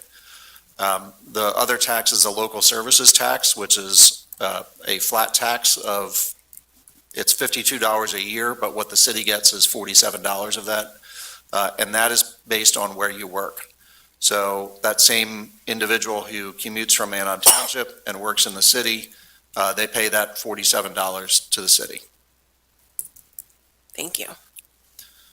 So the other thing I wanted to point out with this slide is just the significant growth that we saw. Well, we saw a drop off in 2020, about a 2% reduction in the earned income tax revenues in 2020 versus 2019, and that was just strictly related to COVID and the employment impact that had, not just in the city, but everywhere.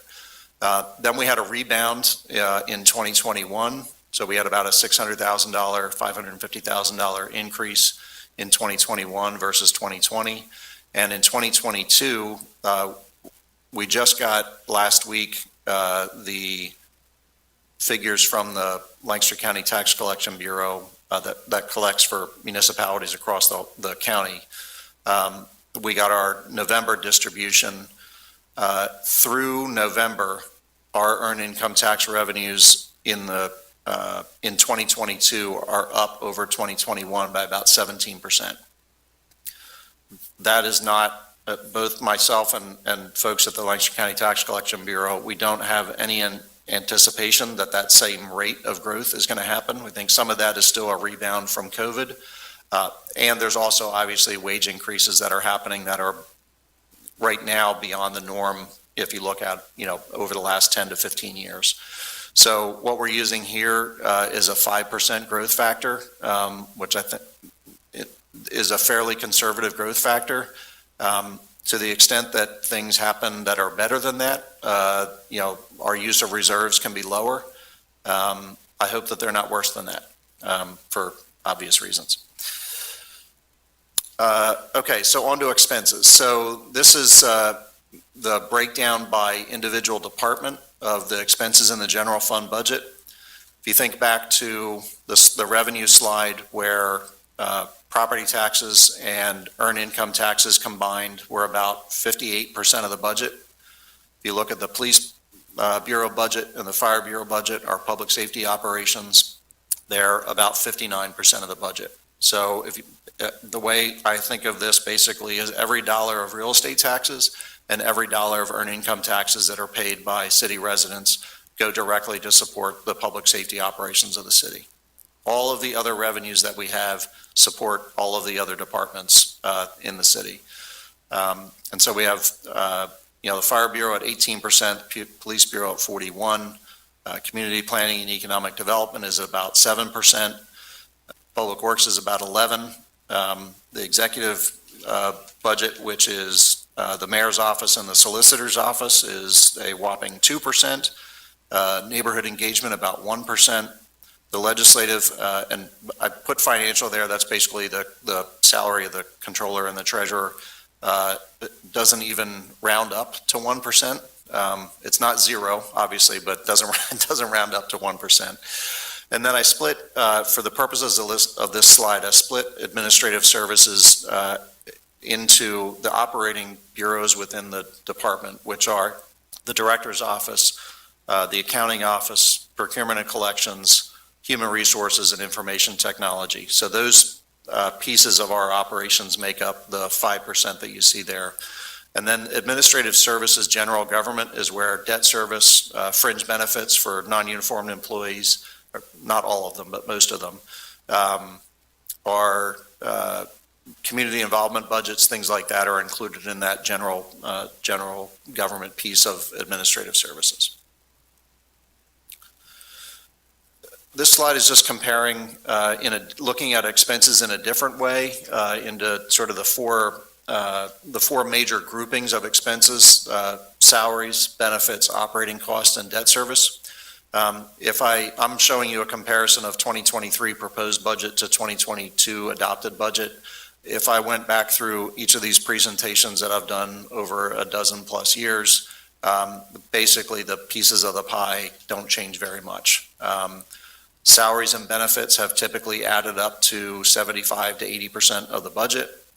Operating expenses has always been 15, 16, 17%, and debt service has been in the 6 to 8% range. One thing I want to point out there is that you see the change from in debt service of 6% of the budget to 8% of the budget, and that's really just around that $2 million increase in debt service because of the expiration of the refinancing savings. So now I wanted to look at some of the major cost drivers in the general fund budget. While this slide itself is looking at medical claims cost for the entire city, so this is across all funds, general and the enterprise funds. If I broke this down to just looking at the general fund claims, the picture would basically be about the same. So we are self-insured for medical, which we have been since 2012. What that means is that we pay, right now, Capital Blue Cross is our administrator, so they administer all of our claims. We get the Capital Blue Cross discounts that they have with medical providers, but then we get an invoice from Capital Blue Cross for the actual claims cost, the administration. It includes our stop-loss insurance coverage that we pay for, that kicks in on large cost claims. So it's basically an all-in cost for providing medical insurance. These numbers are very large, and at the same time, we know that if we were paying a premium, which is the other option that is out there, we would be paying significantly more in premium than we're paying in claims.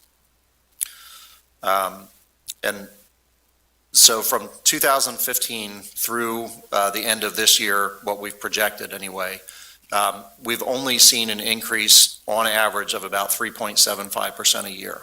So that's significantly better than has happened nationally with health insurance or medical inflation, if you will. Those rates have run between 6 and 8% a year. So we've done better in general than the average employer by being self-insured and doing things to try to manage our claims cost. At the same time, while that's a relatively low percentage increase year over year, the dollar amount increase from 2015 through 2022 is about $3.1 million. So the percentage is relatively small, but the dollar amount is really big, and that has an impact across all of the funds. If you look at the budget detail in each individual department within the general fund, there is a medical insurance line item. So we break out the cost of providing medical insurance within the administrative parts of the city within admin services director budget. And then the police budget has line items for both active and retired medical insurance costs. Same thing in the Fire Bureau, and then there's a line item in the CPED director budget for medical insurance, in the DPW director budget for medical insurance, and then in each of the enterprise funds, there's also a line item there.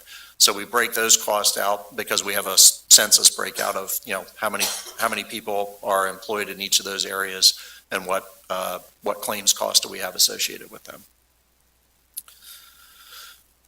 Other major driver is general fund pension, or is pension obligations, and the majority of our pension obligations are borne within the general fund.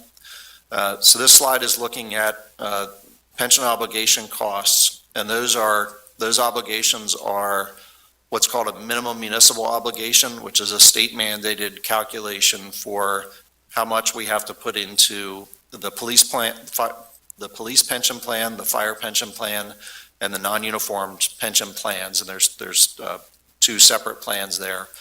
All of those combined, plus we have debt service related to a pension obligation bond issue that we did originally back in 2006 and refinanced later on.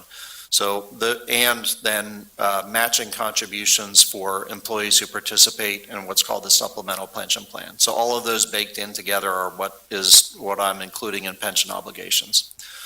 So in this chart, the blue bars are the obligations that we have for the police pension plan, red bars for the fire pension plan, and gray for the non-uniform pension plans. And then the green bar is what we receive in state aid on an annual basis. And if you look, I just sort of did the trend lines there for the last several years. If you look particularly at the police pension plan, we've seen significant cost increases there. And again, this is based on a state mandated formula for how those contributions to the plan have to be made. If you look at that trend line versus the state aid trend line, we actually saw a reduction in state aid in 2020 and 2021. It came back this year. In 2022, the increase was about, I believe it was around 7%. And we're making an estimate of 4% for next year. But for all intents and purposes, that's been flat since 2019, while we've seen big increases in the actual obligations that we have, mostly driven by the police pension plan, but there are increased obligations in the other, in the non-uniform plans. The fire pension plan is the one that sort of stands out there, as we're actually seeing a reduction in the contribution required in that plan. And the reason for that is very long and detailed. If anybody wants the answer to it, I can provide that at a different time.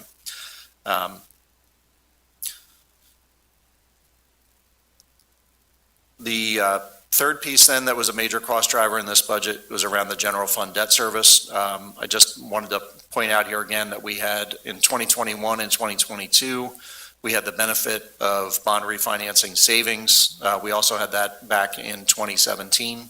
And then we're seeing that increase from about $3.7 million up to $5.6 million in the general fund as a result of that savings going away.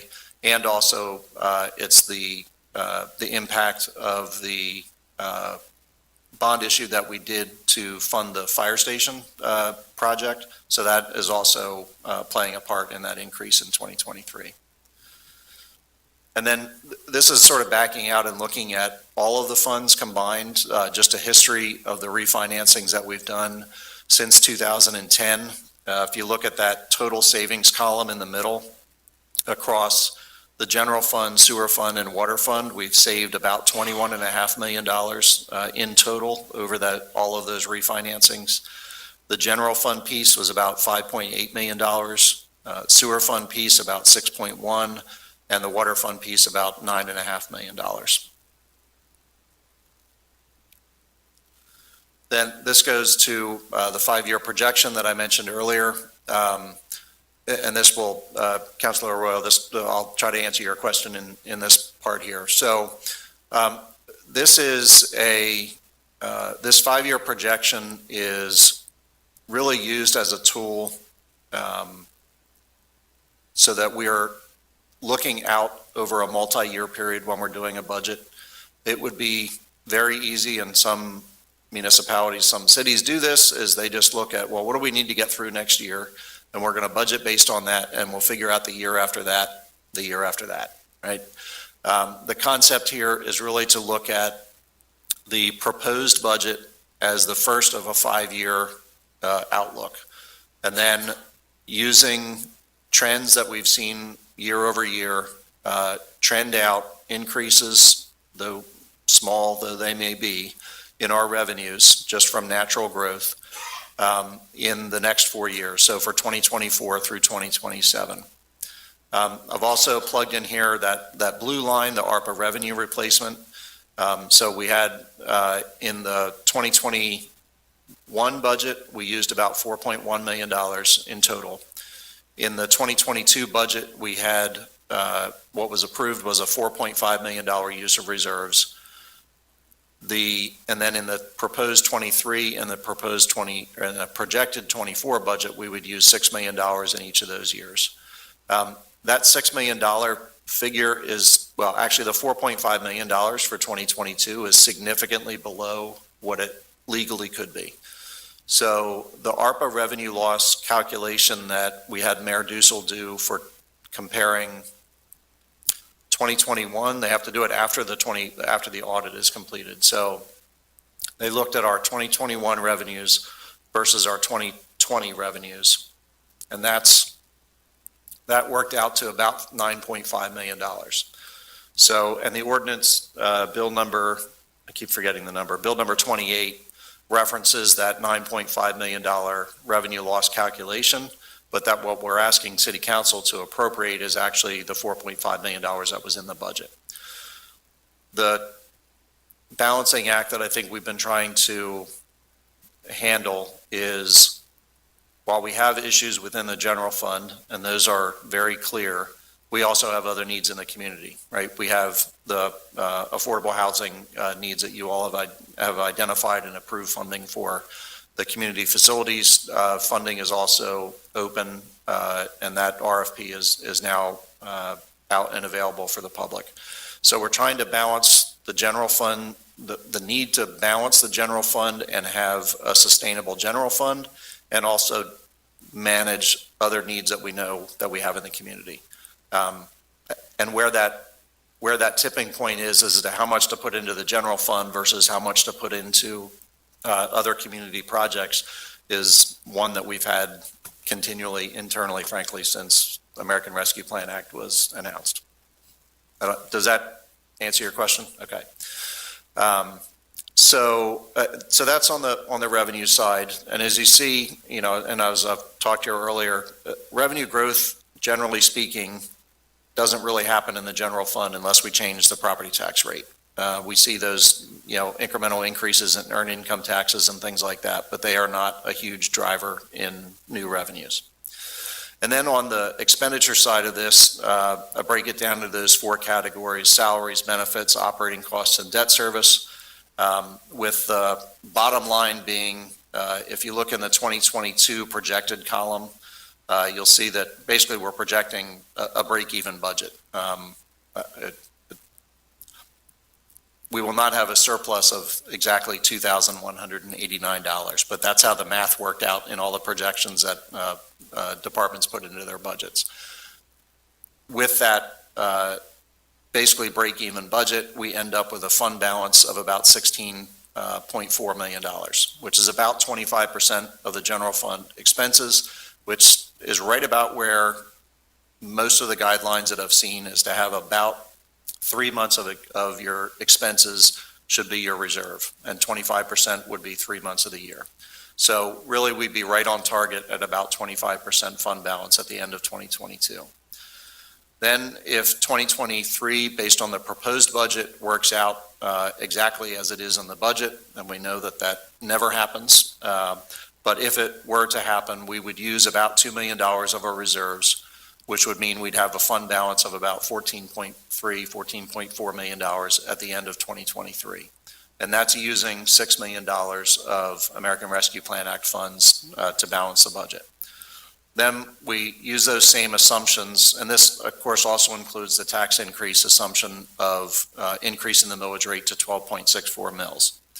From that point forward, we don't make any projections on changes in property tax rates, right? This is basically to say, if nothing else changes and we just allow natural growth in revenues and natural growth in expenditures to happen, what happens over that 5-year period?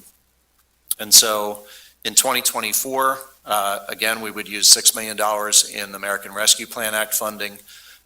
We would need to use about $4.1 million of reserves to balance the 2024 budget, and we would end up with about $10.2 million remaining in reserves. So still, if most other cities in Pennsylvania, if they had that level of reserves, they'd be quite happy. The challenge really comes, and that cliff that I mentioned earlier, is when the American Rescue Plan Act funding ends in 2024, because that's the last year that we can use ARPA funds for that revenue replacement.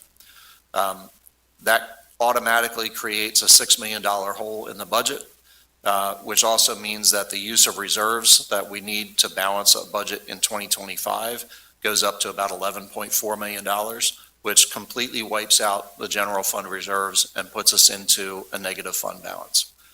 And then the year after that, and the year after that, right? So that's again, the rationale for this 5-year projection is not to say this is exactly what's going to happen, but it's to say that there need to be issues addressed in the general fund, whether that's additional ways to raise revenues, changes in the way that we provide services, other ways to find savings throughout the budget. All of those things have to be worked on, and there are no magical solutions to this. There's no, Park City doesn't sell every year, right? We can't expect that those types of one-time revenue sources are going to come in and save the day.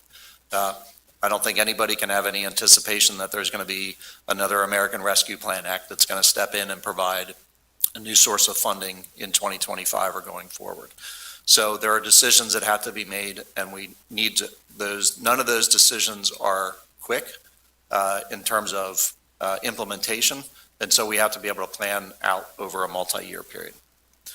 So with all that said, I also want to do a little travel back in the Wayback Machine. So I went back, the 2007 budget was the first budget that the Gray administration, which I joined in 2006, it's the first one that we had direct control over. We had some influence in the 2006 budget after Mayor Gray was elected, but it was the 2007 budget when we started doing this 5-year projection and providing it to council and providing it to the public to be transparent about the challenges that were ahead. So and ironically, in the 2007 budget, there was also a 8% property tax increase. That property tax increase and the way that proposed budget worked out, we would use about $3 million of reserves and end up with a fund balance of about 23%. Very close to the numbers that we're talking about in this 2023 budget. And then if you look out 5 years, again, with the same rationale, we're not changing property tax rates in this projection, and all of the natural growth in revenues and expenditures, we end up with a negative fund balance of about $19.3 million, which is about a negative 38%. And again, if you look at where we are here, about negative 35%.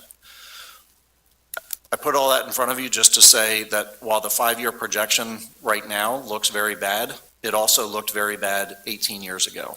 And again, the purpose of this is to provide a planning tool for the administration, for city council, and frankly, for the public to be aware that challenges are ahead and decisions have to be made, sometimes very difficult decisions have to be made to make sure that we maintain the city's operations within the general fund, which are hugely important to residents.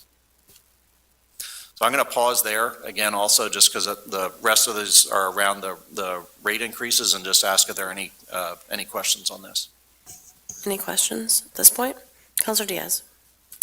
In regards to the abatement revenue, can you give me a total of abatements that we have, or at least give me a total of how much money each year that we do not receive from these grant? Are you talking about the LRTA tax abatement? Yes, we can definitely get those numbers. I think several years ago, you'd asked a similar question, and it was somewhere in the neighborhood of about $250,000 to $300,000. It's actually a number that we have to provide to the auditors each year, so I can get you those numbers.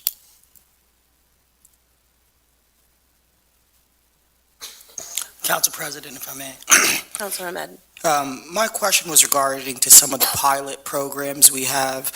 When are those contracts to be renewed, and does the city benefit from the payment in lieu of taxes? So we don't, as of now, there are no written pilot agreements with any of the tax exempt entities in the city.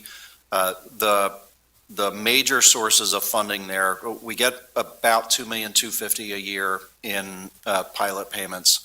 $1.5 million of that comes from Lancaster General Hospital. About $200,000 comes from Franklin Marshall College.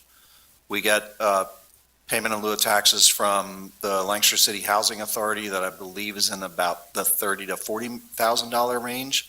And then all of the other revenues come from individual property owners that totals about, I think it's $150,000 to $200,000.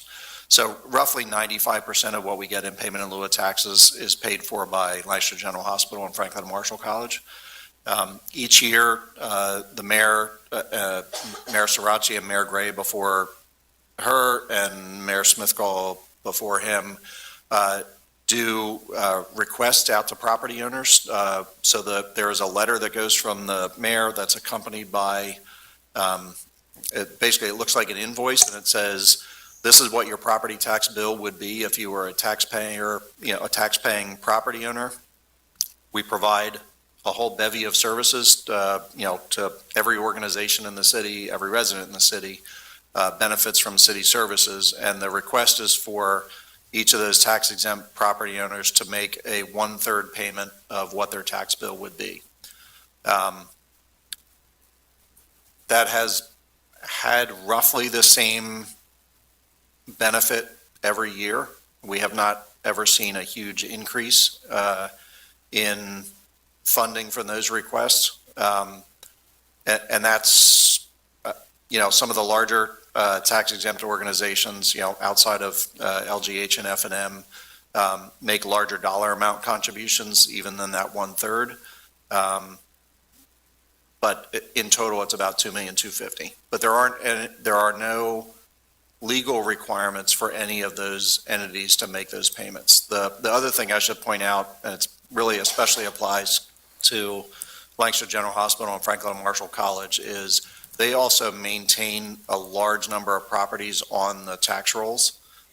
So not every property that's owned by Lancaster General Hospital, Penn Medicine, Lancaster General, or by Franklin Marshall College are actually tax exempt. So they do maintain a pretty healthy list of properties on the tax rolls.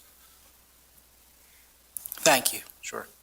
Mr. Hopkins, just to follow up with that question, is the County of Lancaster one of the property owners that is exempt from paying property taxes in the city? Yes. And do they provide a pilot? No. Thank you. Councilor Roy, you had a question. Yes, thank you, Council President. I'll preface this question with knowing that this isn't a problem we can grow ourselves out of, but understanding that there's a lot of development projects currently in the pipeline. Has there been any forecasting exercises to see how those projects would impact the budget in future years? So that has been an ongoing, I think Mr. Delphis, yeah, he's still in the room. That's been an ongoing challenge. Let me pull you back to this slide. I had a different version of this several years ago when Randy Patterson was Director of Economic Development, and I think it was actually before the reassessment happened. And it was basically a bar chart with bars that were level for 15 years.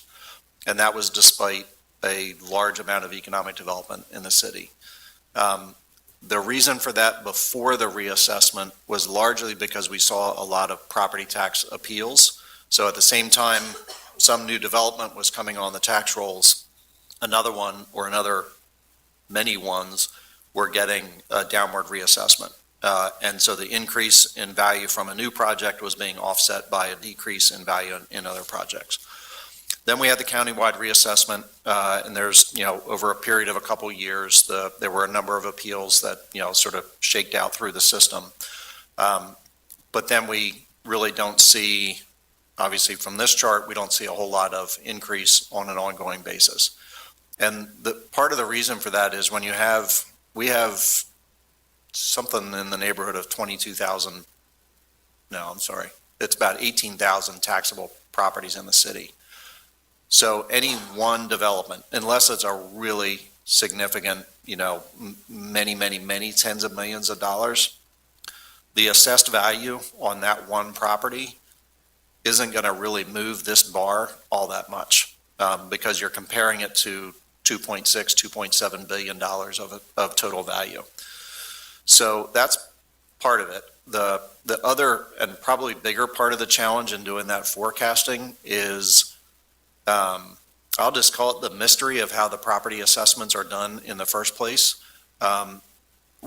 Randy Patterson and I tried to come up with some basis for this at one point, and we sort of arrived at the assessed value falls somewhere in the neighborhood of about 50% of the construction value of the project.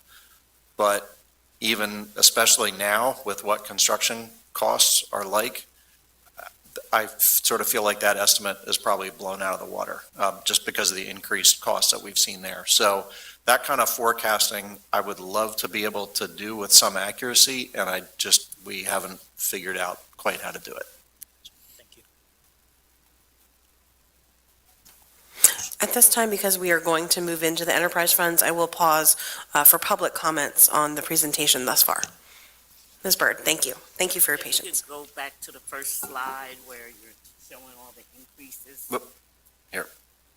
Yes. Okay. So for $95 is based on a house being at $101,000 Yes, right. throughout the city. We know within the southeast area alone, that's not an average. I mean, we have gentrification that's going on in our city, and I'm sure all council members are aware of that. At one point, you could buy a house on South Main Street for $87,000. You're now paying $264,000. So you're not just looking at a $95 increase. When you look at all the increases that add up, we're asking a whole lot out of homeowners.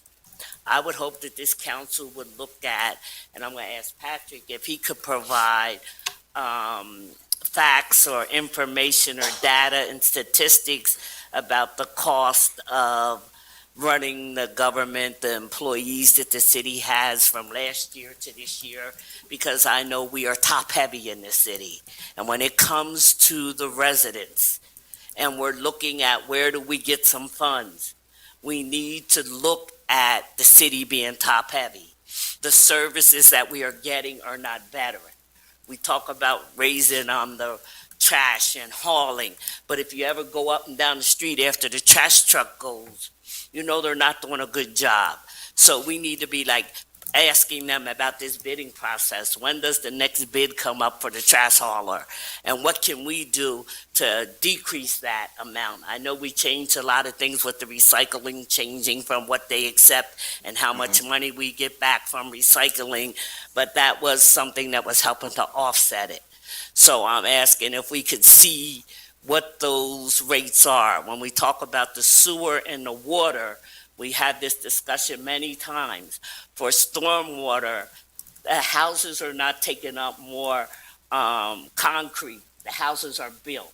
So there's no more storm water running off of my house last year than it's running off my house this year, but yet we're increasing the stormwater. Why?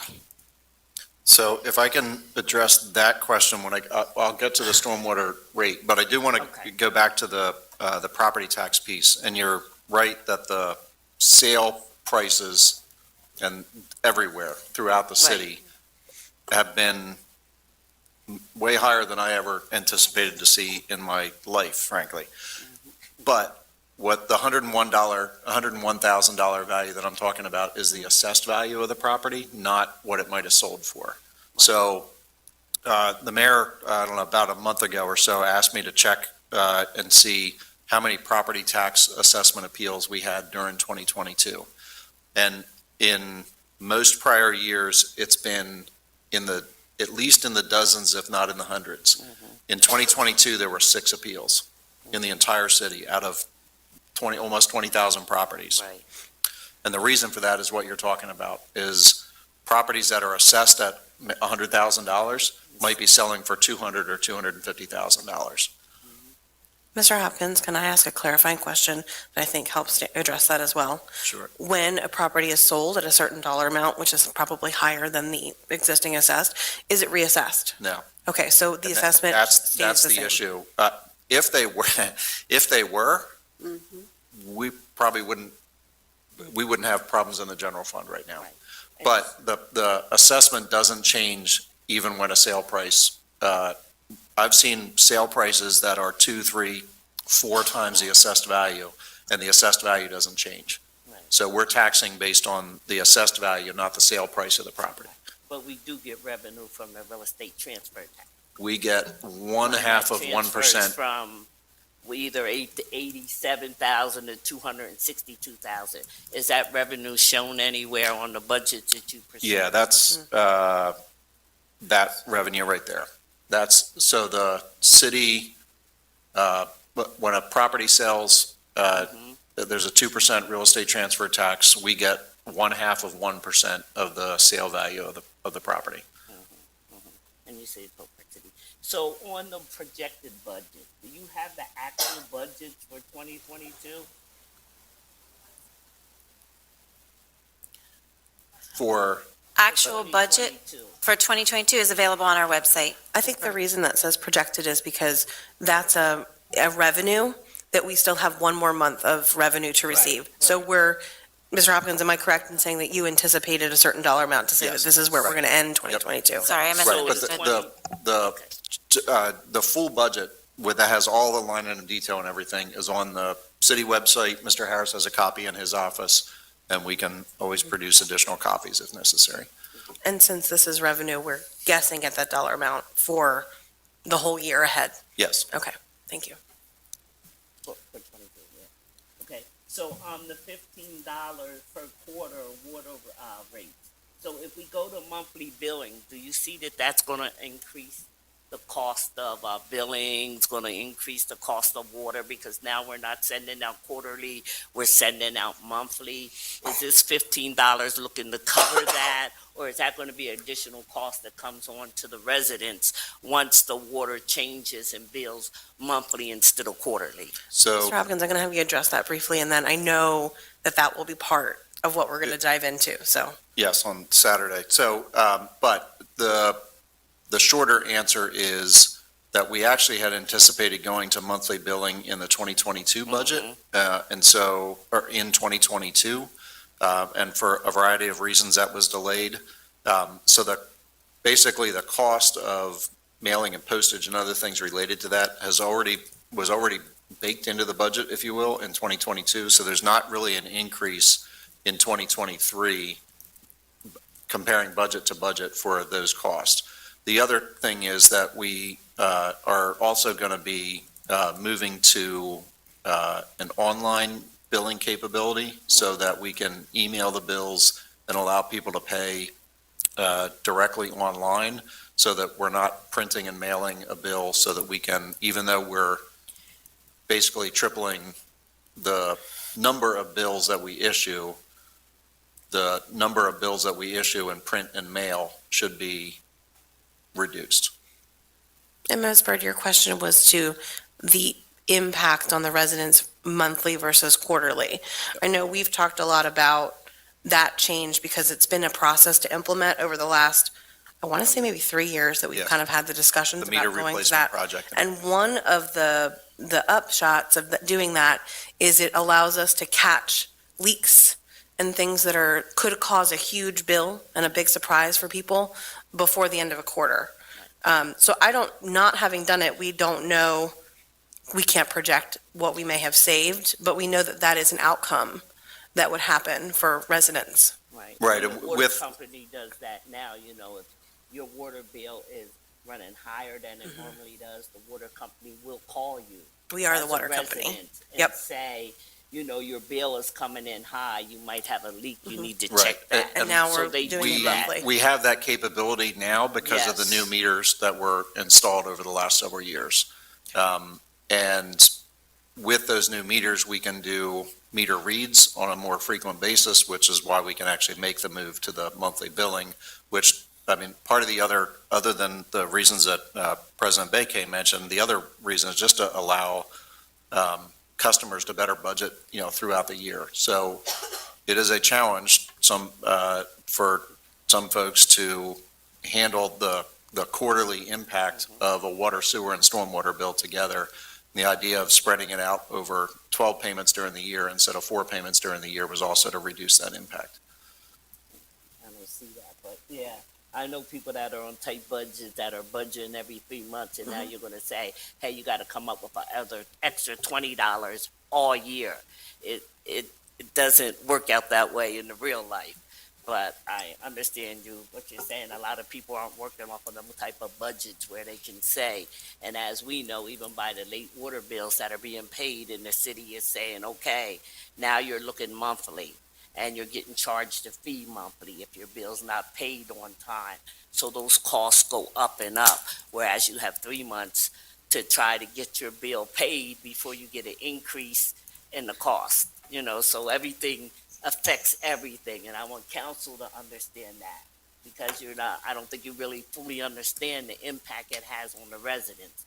It sounds good and it makes sense, but when it comes down to it, and you go talk to the residents that have to come up with these bills and have to make these payments living off of a social security check, it's like, what are you going to do? Where are they going to go? The cost of housing is not such that they can say, well, leave me move somewhere else. And we're doing little about that. And I'm just going to keep asking my questions. So Are the rest of your questions in regards to water, sewer, stormwater, trash and recycling? Kind of like all the stuff that he was touching on. We talked about the $52 that we give for the employees that work in the city. Well, we're charged $52. The city's only getting $47. Is that because they're not handling that? And there's an agency that's handling that? Why are we losing $2? No, the way $5, the local services tax works is that $47 of it goes to the municipality where the individual works and $5 of it goes to the school district. So if you work in the city, you pay $52 a year. 5 of that goes to the school district of Lancaster and 47 of it comes to the city. My other question that I had was about the housing projects. We said we don't see how that's going to increase our revenue at all, but if we're creating the type of affordable housing that council has been talking about, I can't see how we're building houses and not increasing our revenue. And we're not talking about building one house here. I mean, if you look at council and all the projects that you have approved over the year, one project's 8430. You just go up King Street. If we go Stadium Row. If we look at what Willow Valley's trying to do at the newspaper office, you can't tell us that we are not going to have an increase. And if you're telling us that, then as a resident, we want to say, why did you approve it? Can I interject there? Ms. Byrd, I hear what you're saying. I think that, just to clarify, the answer to that question is yes, there will be new revenue. I think what Councilor Arroyo was asking specifically is, can we make a projection as to the revenues that we can anticipate from property taxes or even earned income taxes based on who's living in those apartments or additional, whatever they are. And we cannot do that in a way that is more than just a back of the envelope guesstimate, which we do not feel comfortable including into the budget. And what we've seen over the track record of the last 10 years is that despite having more than $1.5 billion of private investment in the city of Lancaster, we still have the chart, which is relatively flat in terms of income, assessed value of those properties. So that has remained flat. So it's not that to say that that's not going to happen. In fact, you know, I think some of the earned income tax monies that are coming in, we have had the first new housing that's built in Stadium Row. Those are all young professionals that are living there. They are contributing earned income tax revenues to the city. That's good for the city. But we can't predict what those jobs are or how much earned income tax, nor can we predict with accuracy what those revenues will mean in terms of property tax assessed values. Does that make sense?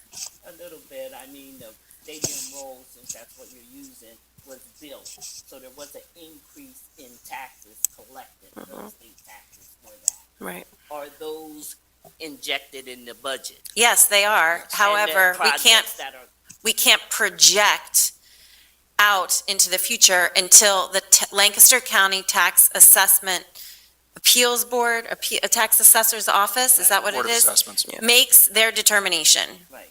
Yeah. You could project it at the rate it is now. Yes, and we do. Right, so any property that is built and assessed is the revenue impact of that is already figured into the budget. The only other thing I'd add on the future properties is the other great unknown, I guess, is how interest rates and construction costs are impacting projects that have already been approved, whether through a process of city council or they've gone through zoning hearing board or planning commission or anything. Are those projects actually going to happen in 2023? Anecdotally, we've heard from developers that there's somewhat of a pause on that construction work because of the costs that they're seeing. Their borrowing costs are up and their construction costs are up.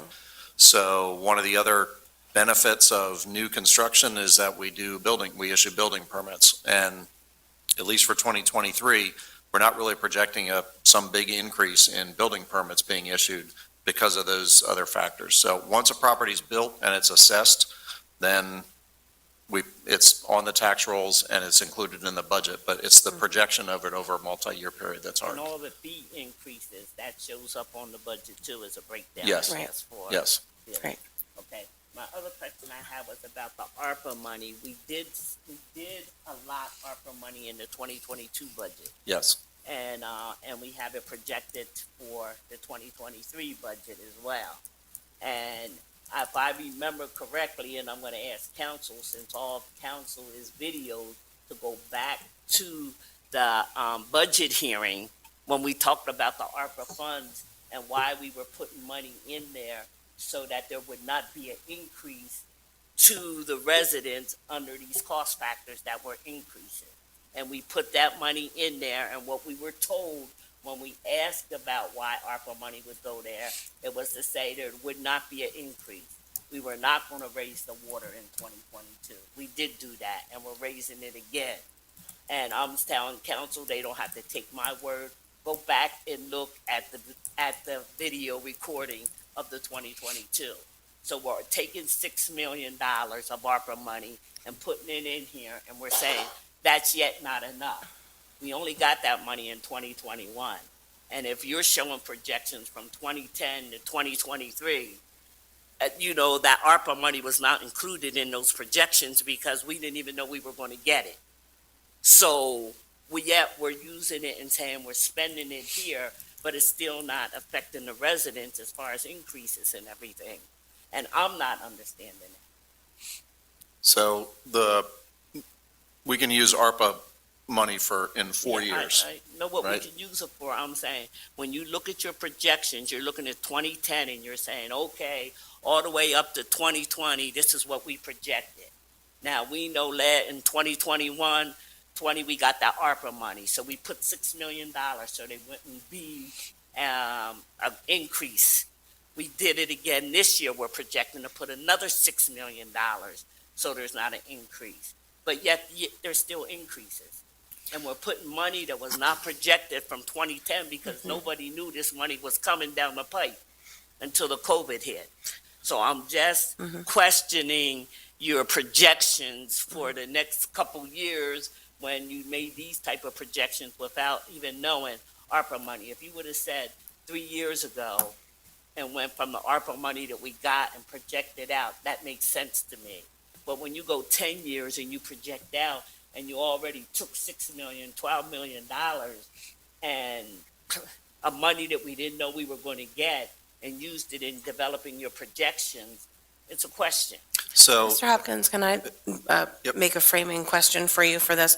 The ARPA revenue replacement is only going toward the general fund, is that correct? yes. So that's not things like stormwater, water, sewer, and we have to treat them very differently because in several of those cases, we're providing utility service for customers that are also outside of the city, so they're not recipients of those funds. So we're only looking at the general fund when we look at revenue replacement for ARPA, is that correct? Yes. Okay, continue. So I guess the best way that I can try to answer this anyway is these projections are only ever taking into account things that we know or can expect.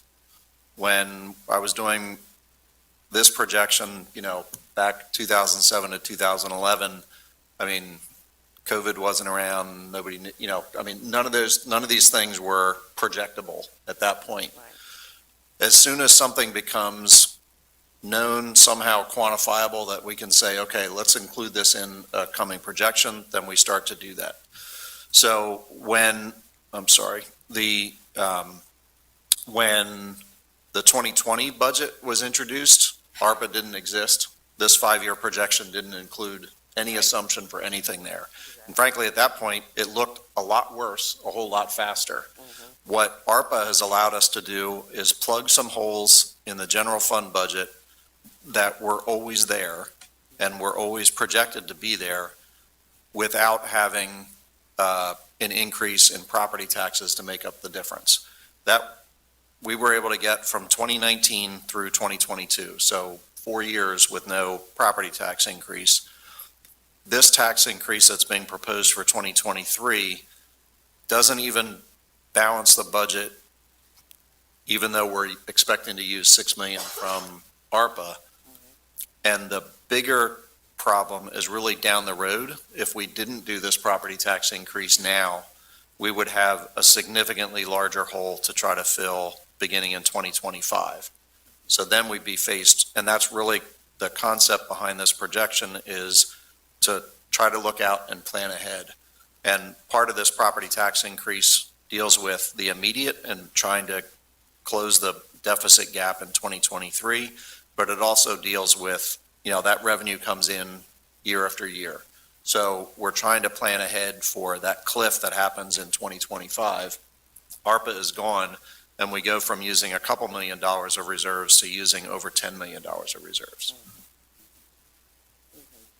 And you said to wait for the stormwater question? You want me to- Yes, there is there's more of this, and then there's also, there's more of this. Three more slides. Three more slides. And then we will also dive into this on Saturday at the budget hearings in very great detail.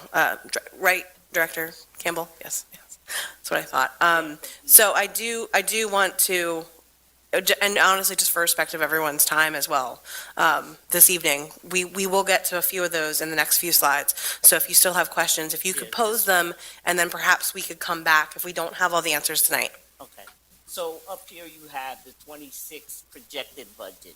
Do you really mean that was the actual budget in 26, or No. that's what you projected to be? Yeah, so Or this, they actual budgets?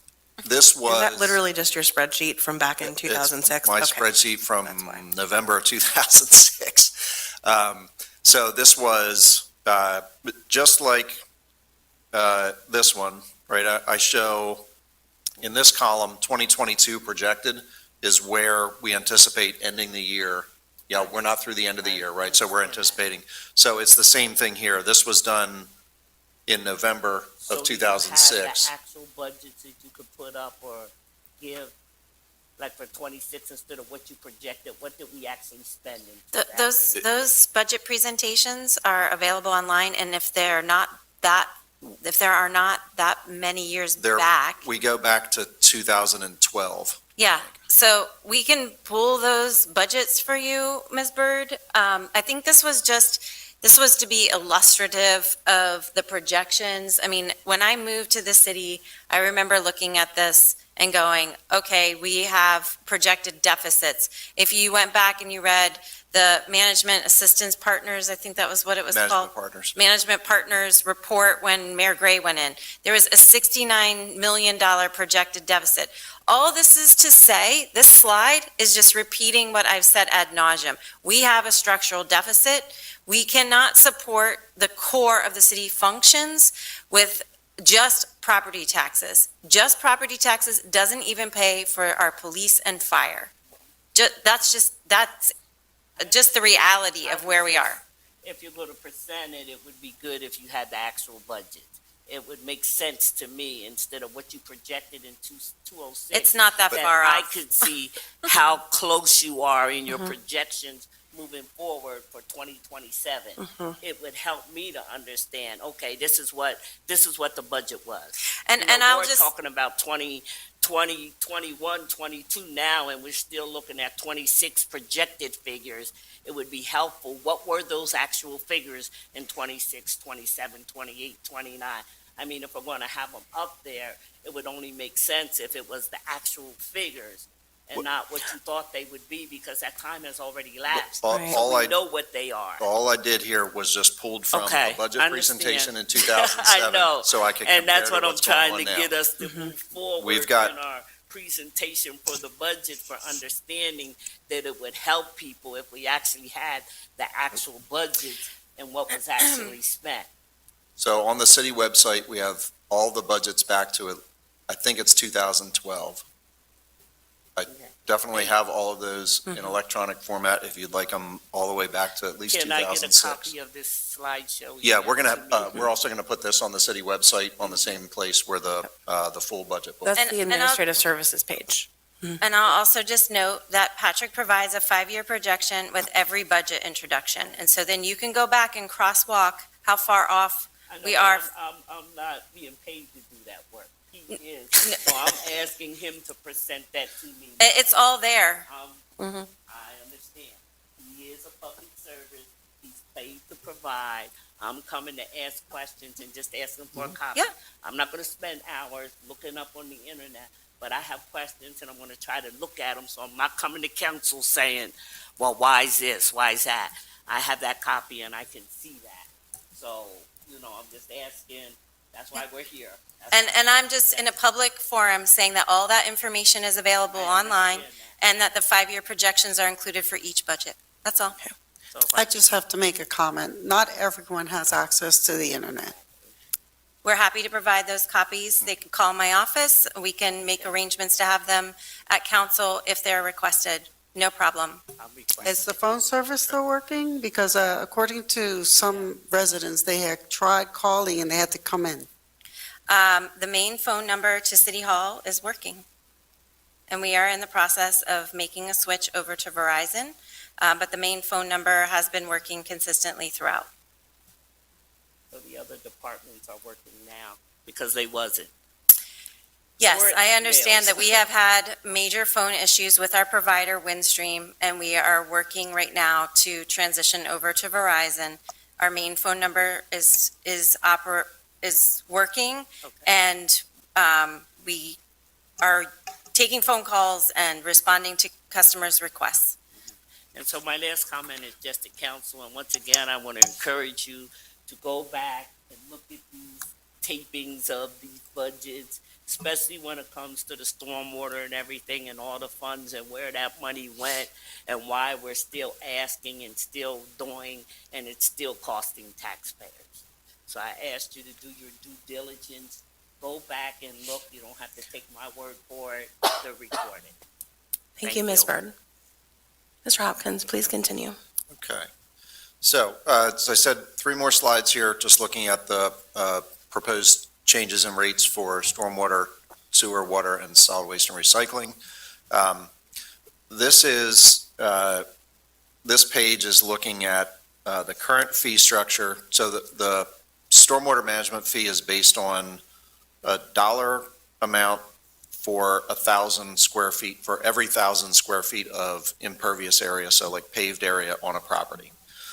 And we have that impervious area information for every property in the city.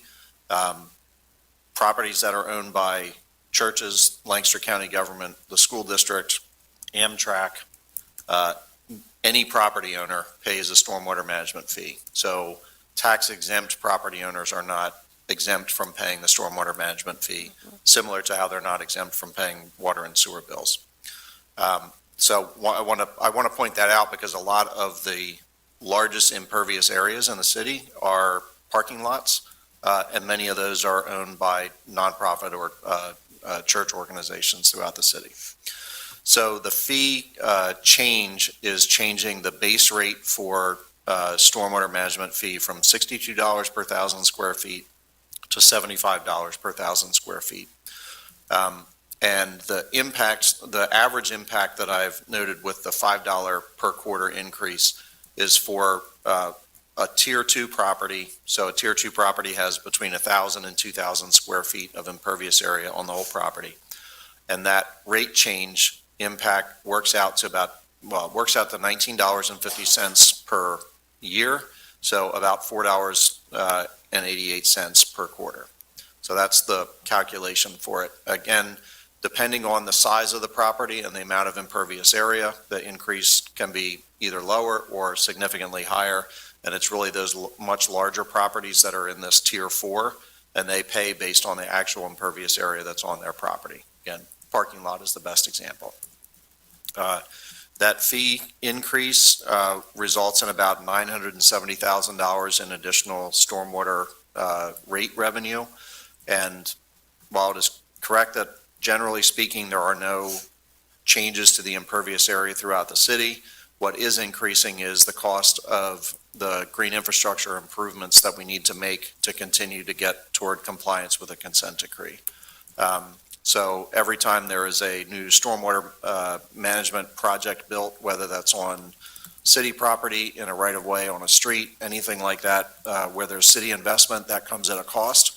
And that cost is either being covered by the operating budget within stormwater or through debt service, either payable to bondholders because we did a bond issue, or to Penvest, where we have one large Penvest loan that was related to green infrastructure projects. So the cost increases that we're seeing there are really about the cost of investment in new projects. And then there are two operations that are also covered in the stormwater budget, and that's the city's tree program, so the planting and the maintenance of street trees, and then also street cleaning, because street cleaning is a mandated effort of the city to prevent debris from going into the combined sewer system, which ultimately then flows to the Conestoga and Susquehanna rivers. Mr. Hopkins, just very generally, when you're saying about we are required to, as we make changes to, is it the right-of-way? So that's roads, sidewalks, is that correct? So that's what you're talking about. Whenever those are changed in some way, it triggers a requirement for green infrastructure. Is that correct? Am I summarizing that correctly? Well, I was more referencing like the rain gardens that go in at intersections and things like that, but we've also had some areas where when a street or an alley's been repaved, that there have been green infrastructure components there to allow stormwater not just to run into the system, but to go into the ground. Okay, thank you. So that's the stormwater piece of this. In sewer and water, what I'm showing you here, typically when we've had rate increases for either inside city customers or when we've had a budget that's built on an expected increase for outside city customers, what I've shown you is a comparison of the city's rates compared to other providers in Lancaster County. That gives you one basis for comparison, but thought might give you a little bit more context for where the city's rates are compared to not just providers in Lancaster County, most of whom are public authorities or individual municipalities, but also to look at the rates charged by three private water and wastewater companies. So Aqua America, Pennsylvania, Pennsylvania American, and then York Water Company are the three rates that I looked at. And what I do with this rate survey is look at, go to each of these individual providers' website. They have their rates posted. In the case of the ones that are highlighted in yellow, those are private water companies or wastewater companies that are under the jurisdiction of the Public Utility Commission. So they have to publish their, what's called a tariff, all of their rates. And then we do a comparison so that it's sort of apples to apples. We assume that there's 13,000 gallons of water being used at the property. For sewer, you see there are some asterisks there. Some sewer providers just have a flat rate on a monthly or quarterly basis, and it doesn't matter how much water you use, you're going to pay a flat amount. So those are the ones with the asterisk. For all of the other sewer rate numbers that you see there, those are based on 13,000 gallons of water being used and then presumably treated from the property. And then similarly for the water rate survey, that is looking at all of those water providers, and that's based on 13,000 gallons of water being used. So in looking at that comparison, you can see on the sewer side of things that the proposed inside rate there would move that average customer using 13,000 gallons of water in a quarter to $142.90. And you see that sort of falls like about in the middle ground of those sewer providers or those sewer rates. And then on the water side of things, the proposed increase there would move that customer to about $116 per quarter, and how that compares again to those other Lancaster County and those outside of Lancaster County providers. And I actually believe part of PA American, they serve some part of Lancaster County, so there may be some Lancaster County pieces in here. So I want to pause there again to see if there are questions about either of these two. Okay, so then let me just move to the last slide here, which is looking at solid waste and recycling. As I mentioned earlier, there's a $6 per quarter residential unit fee proposed increase. And the change there, if you look at just the hauler fee in 2022 versus 2023, it's increasing by about $11 per unit for the year. And again, that's based on the increases that hauler sees in labor, operating, and mostly operating costs driven by fuel costs. So that's one part of the impact that we're having to deal with the solid waste and recycling fee. The other is from the Lancaster County Solid Waste Management Authority. They have a tipping and transfer fee that's charged on a per ton basis. So the trash that's collected at properties in the city and taken to the transfer station, they pay those two fees. Right now, they're $85 a ton, and those are moving to $107 per ton. This is not one that we have a choice in. It's a mandate from Lexwama. We understand the increases there are basically planning ahead for, you may have seen, there was an article on LNP this morning about increased cost for environmental protections at the waste to energy plant in Kenoi Township. That's owned by Lexwama. And then there are also requirements coming down the road for expansion of the current landfill or new landfill somewhere, and they're trying to build up additional revenues to cover those costs. So that's why there's a big increase there in those fees. And then recycling tipping fee is also increasing by $10 per ton. So it's those three cost increases all baked together that are resulting in the need to increase that hauler fee. If you look at the single hauler program from its inception in October of 2006, on an annual basis, the fee increase an average of about 3.3%. And based on that information I mentioned from Corey Simo, we're fortunate in that we entered into the new hauler contract before the types of cost increases from a lot of these inflation factors came into play. I think there were 3 or 4 known increases for 2023 across Lancaster County, and they averaged about 18%. So 18% increase in the customer impact versus our $6 increase that you're seeing here. Patrick, do we know when this particular contract is up? 2 additional years. Yeah, I think it was a 5-year agreement with 2 one-year extensions, and I think 2023 is year 3. That makes and sense. the hauler, the single hauler program went into effect in October of 2006, so that a year for the hauler is actually October through September. So where this rate increase, the top one that you see, the hauler fee, actually hit us in October of 2022. We'll have a full year of that, plus in all likelihood another anticipated increase in October of 2023. Okay.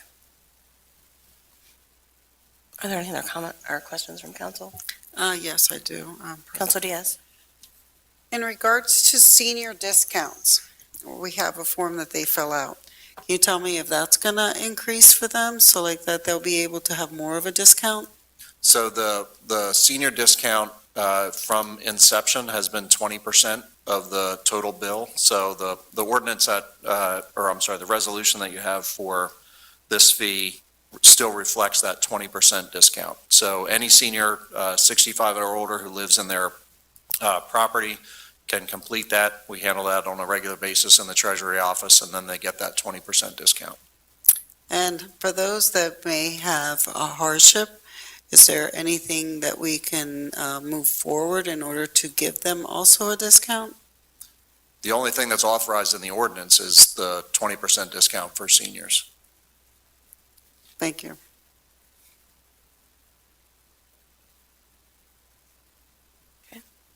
Ms. Bird, there will be a lot more detail on these 3, but I wanted to know if you had any additional questions on these at this time, or if we can dig into this further on Saturday for you. I'm going to, I don't blame you. I did want to ask, but I do want to also mention that you've had a lot of time to ask questions. Right. So if you could limit it to just your most pressing right now, that would be Yep. And great. my Thank biggest concern is the stormwater, not the stormwater, the sewer and the water runoff and the increase? Because like I keep saying, we only have one line. All that water is going down one pipe. How are we calculating? Because I've had a lot of residents come to me and say their sewer has gone up. We're talking like $2,000. A lot of people where their sewer bill is going up. And how are you measuring what they're using for sewer versus water because it's running out the same line? So the sewer bills are based on water usage. So the same, however the water bill was calculated based on the number of, it's based on 1,000 gallons of water used at the property. So, I mean, a multi-$1,000 sewer bill has to be many tens of thousands of gallons in a quarter, which is way beyond the norm. That 13,000 gallon number, we pick that because that is the average for a residential property across not just the city, but across the whole water system. I mean, I know from personal experience, when we had 4 people in the house, including 2 teenagers, Yes. our water bill Was up. went up a lot. Maybe someone should have showered more often, but anyway, and now that we're down to a 2-person household, we're down well below that 13,000 gallon level. That issue with the frequency of meter reading and being able to contact customers about leaks, the issue with a leak is that it doesn't just affect your water bill, it affects your sewer bill also. Exactly. For almost in all circumstances, a leak, the water is still going into the sewer system and it's still being treated. It's most often running toilets, leaky faucets, things like that. But definitely, if somebody has a $2,000 sewer bill, that something is going on at that property that has to be addressed. And why I ask that, because we have a lot of people interested in the environment. So water that they are not throwing down the drain and maybe using that water to water their plants and stuff is not using that sewer, but you're still basing the consumption on the water I use, not what I'm putting in the sewer. And I'm wondering how that balances out, because we have more people, at least in my neighborhood, that are being more conscious about what's going down the drain. And so, even like with the water barrels and everything, people are collecting that water and reusing it, but it's still showing up as water that's coming through and we're being charged for sewer. Yeah. And I'm wondering, that's why I always keep bringing this question up. We got one line, the water's going in one place, the sewer's going in one place. How are we, balancing how much we're charging people? This is a really important distinction, actually, and this is something I wish I could go and explain. I'm very passionate about this subject. We have a whole thing about it at the Science Factory, actually. The rain barrel collection goes to how much water is going into the ground, Right. but is not sewer. Right. So the two things that you're speaking about are two different things. The sewer, it sounds like, and correct me if I'm wrong, because I want to summarize, we gauge how much your sewer bill would be based on how much water you're using. Yes. So you're right. You are right in saying that whatever you get in, you're going to put out.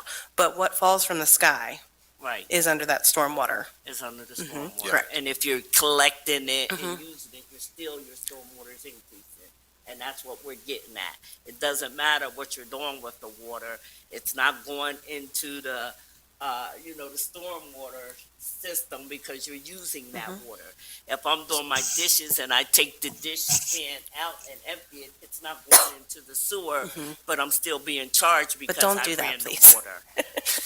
So there are. That's a people well that do taken that. point, Charlie. I can't address the dish pan issue, but I will address the rain barrel thing.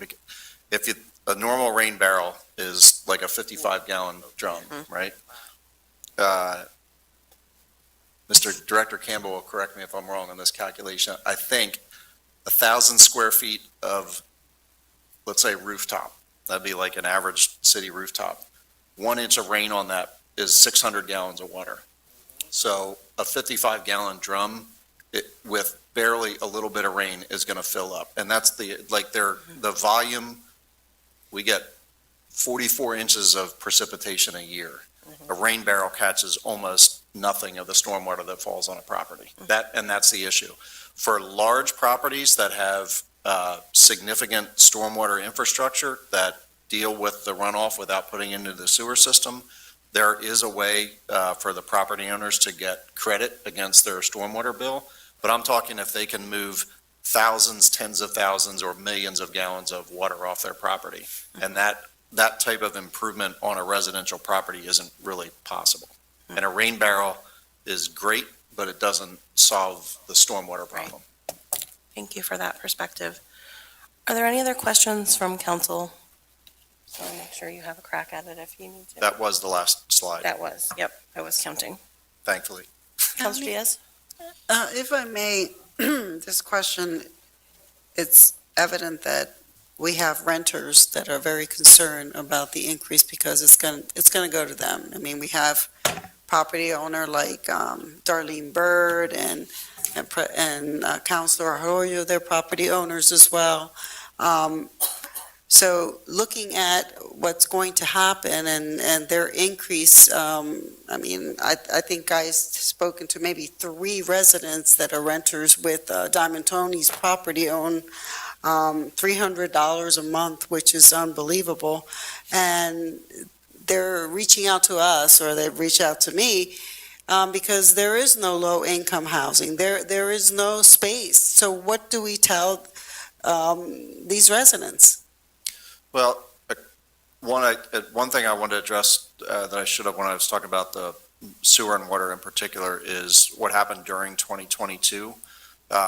We, through 3 separate programs that the City Treasury Office worked with, primarily with the state on, we were able to provide about $400,000 of utility assistance for, I believe it was just over 500 individual customers, and that helped them to either completely eliminate or significantly reduce delinquency that they may have had during the year.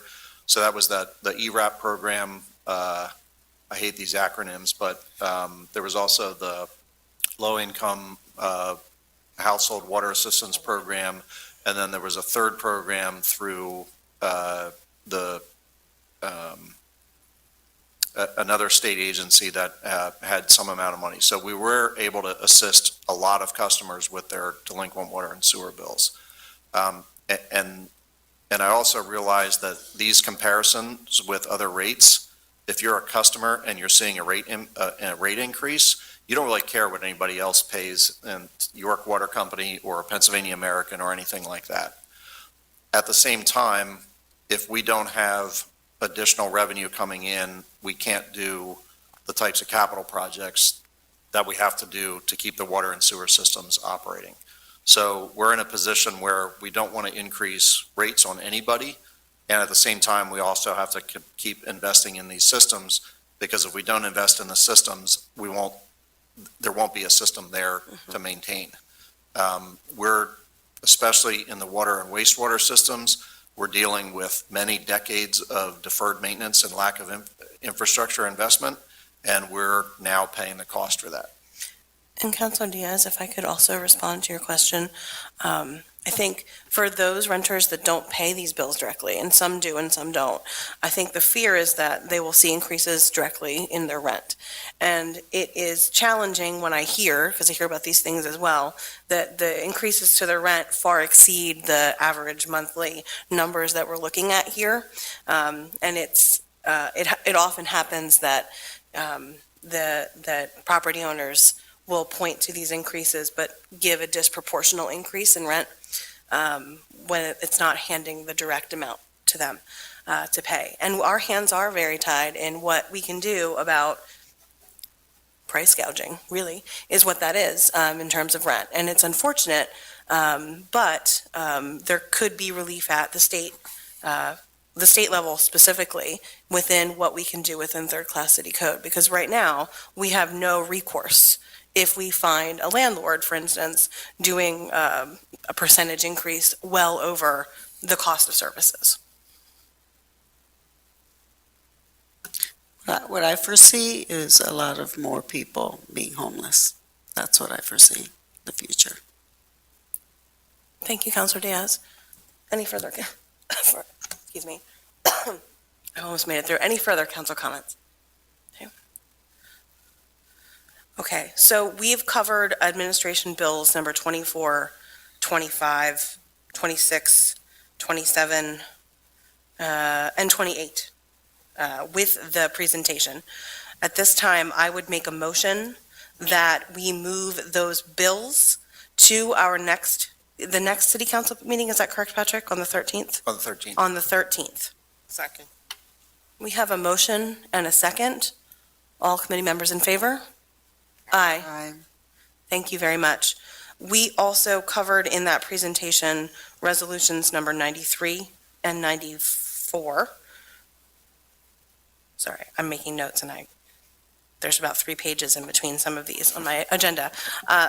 Resolutions 93 and 94, I would make a motion that we move resolutions 93 and 94 to our full council meeting on the 13th. Second. We have a motion and a second. All in favor? Aye. Thank you very much. And Patrick, we do have one more item, and I'm scrolling to bring it up. Resolution number 91, Yes. and that's the appointment of an auditor for 22 through 2024, which is to say the audit that will occur next year of 2022's numbers. Yes. So each of the last, I think, 5 3-year cycles, we've brought a resolution back to City Council. Third-class city code requires that City Council appoint an auditor that can be either an individual or a firm to perform the city's annual audit. And, you know, you had Jen Kruver-Kebe from Mayor Dussel present the 2021 audit back in October. And as President Bakay said, this will be for appointment of the auditor to cover the 2022, 2023, and 2024 audits. We have been with Mayor Dussel now, actually since before they were Mayor Dussel. We have gotten excellent service out of them. It's sometimes a difficult thing to say about your auditor because they come in and look at every single thing under the sun. But the other service that we've been able to rely on Mayor Dussel for is assistance throughout the year. So we pay the rate for 2022 would be $74,850. That is a 10% increase over the 2021 audit rate. As it was presented to us, you know, they're basically, as a firm, seeing the same inflationary factors that other employers are seeing, primarily on the wage side. The 2023 rate would be $80,090, and then the 2024 audit rate would be $84,090. As I said, we've had Mayor Dussel for a number of years. That is a flat charge. We do not get charged every time Vaughn or myself or somebody else in the administration call and ask for their assistance. All of that service is included in the fee. Obviously, all of their, this is about the city's regular audit, the independent audit that you all see, and also that single audit that you also see. We do have other audits that we have to have done for individual grants. Those are done under separate agreements with Mayor Dussel outside of this appointment. But the services that we provide, or that were provided by Mayor Dussel, you know, really for my entire career here with the city, have been excellent. There is a rotation of the individuals on the audit. So one of the rationales for doing 3-year cycles of auditor appointments is that you want to have basically fresh eyes on your audit. So while we have the same partner assigned to the audit each year, the individuals who are on the audit team are different. And so they look at different things, they ask different questions, they dig into different pieces of the city's finances. So we do get that sort of fresh eyes on a regular basis. Great. And just to refresh us, Patrick, the audit, not only is it required, but it also determines our financial rating when we want to do things like borrow money or do bond issues. Is that correct? Well, what it really does is, you know, we have had unqualified opinions, unmodified opinions on every audit for the last 12 years at least. And while it doesn't go directly to our bond rating, what it does do, that unmodified opinion is sort of a stamp of approval on our processes, our procedures, how we manage the money that we get, whether that's bond proceeds, grant funds. It's hugely important in grant funding. if grantors go and look at our audits and they see 10 pages of findings, which happens in some municipalities, they may shy away from, providing grant funding to the city. But what they see is a, unmodified opinion, an issue here, an issue there, sometimes in the management letter, that get addressed and cleaned up. So it really goes to the quality of the work of and it's definitively the quality of work of folks in the accounting office, of Vaughn and her team of folks in the accounting office, but it also goes to everybody else in the city who manages the programs that the grant funding comes in for, because they're doing their own management of funds themselves. Thank you so much. Are there any other comments from the committee or from other members of council? From the public? Bid this out and get different amounts, or, was this basing it on the 10%? I'll repeat that into the microphone just to make sure that folks can hear it, and it's on the recording as well. Is this a bidding process? So we're not required to do a bidding process. It's a professional service. We did a bidding process for the last 3-year cycle. The bids that came in there was one that was lower than Mayor Dussel, the others were higher. And there theoretically could have been a cost savings because of that.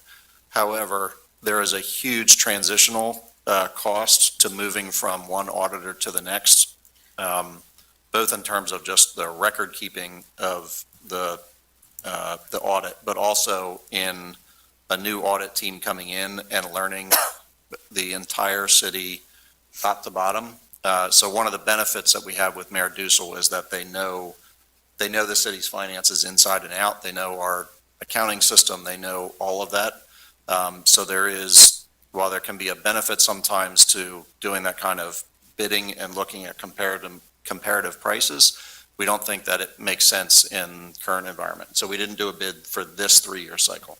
So in other words, the sort of onboarding costs would have in that previous bid outweighed the savings? Transition costs there are direct financial transition costs, and then there is the pain cost. Staff time cost. Of a new firm learning the city's finances inside and out. Okay. Thank you very much. All right, with that, I will make a motion to move resolution number 91, 2022 to full council on December 13th. So moved. All in favor? Aye. Thank you very much. And that concludes the Finance Committee meeting this evening.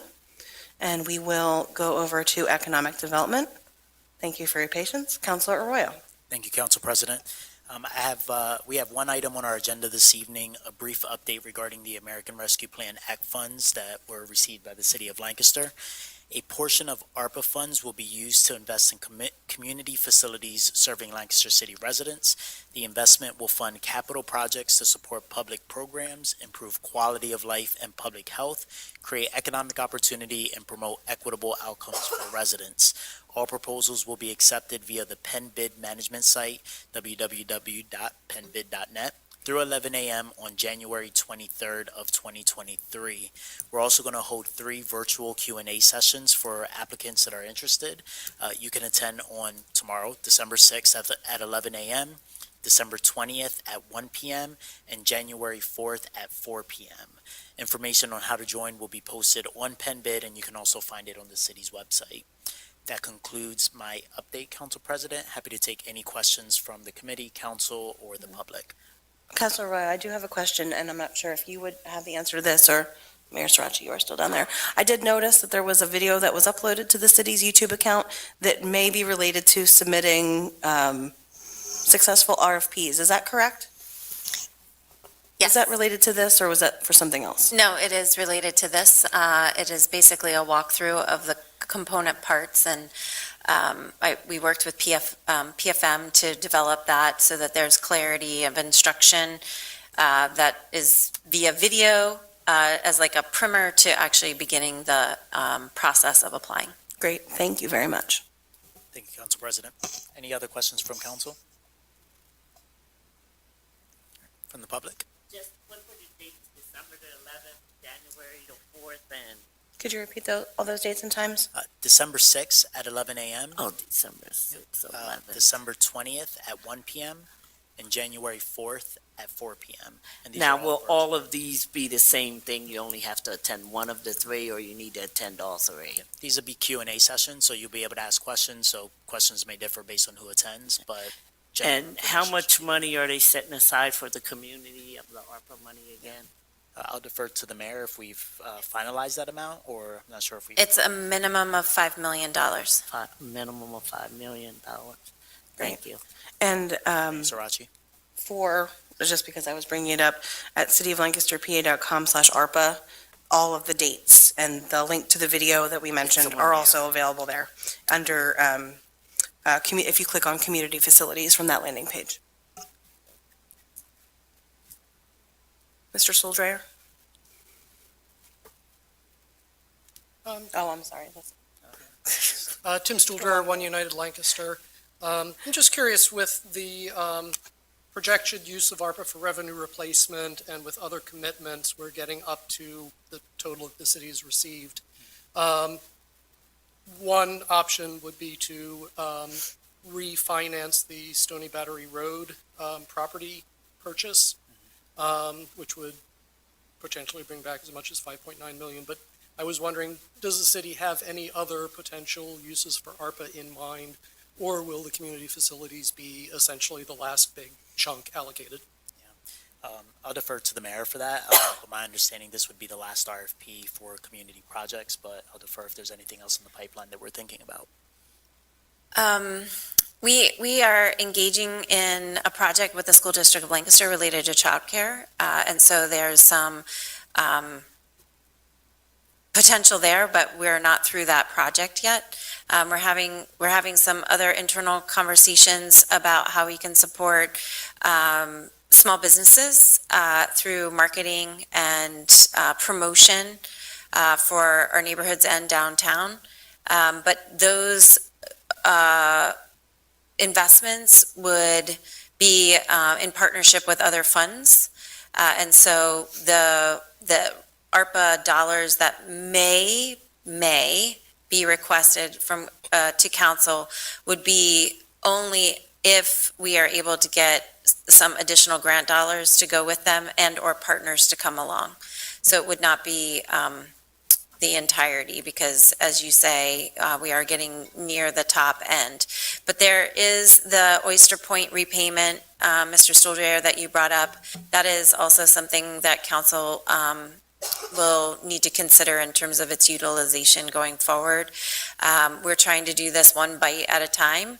And so the next piece is really around community facilities, and that will take us through late winter, early spring.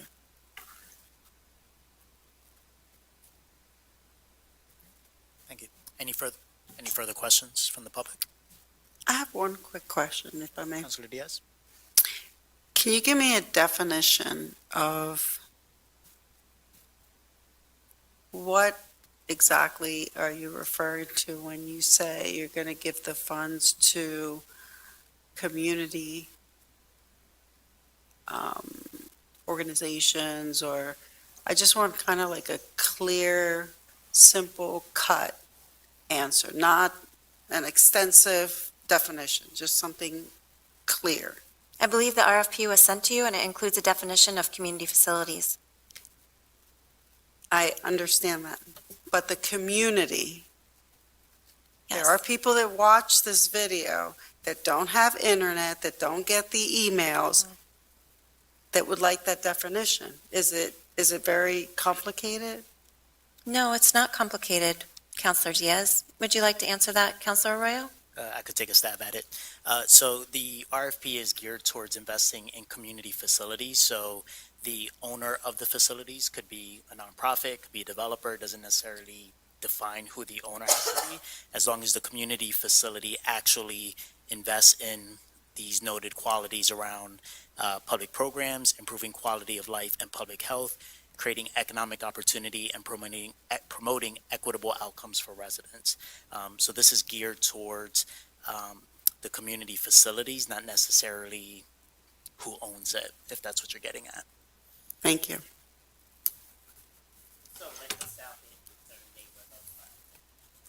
Could potentially be a project, correct?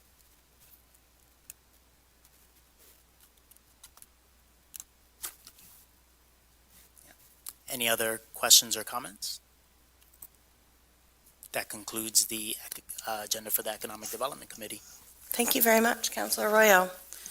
Mr. Harris, the next item is the clerk's report, which you've provided us in writing. Is it okay that we forego that this evening due to the late hour? I would prefer that, yes. Okay. Excellent. That's been submitted to all members of council. Then without any further business, I will hear a motion to adjourn. Motion to adjourn. Second. We have a motion and a second. All in favor? Aye. Thank you very much. We are adjourned. Council President, the assignment to the committee, so we're gonna. I'm going to work on that next. Yes. Okay. All right. Sure. No. It was, but actually,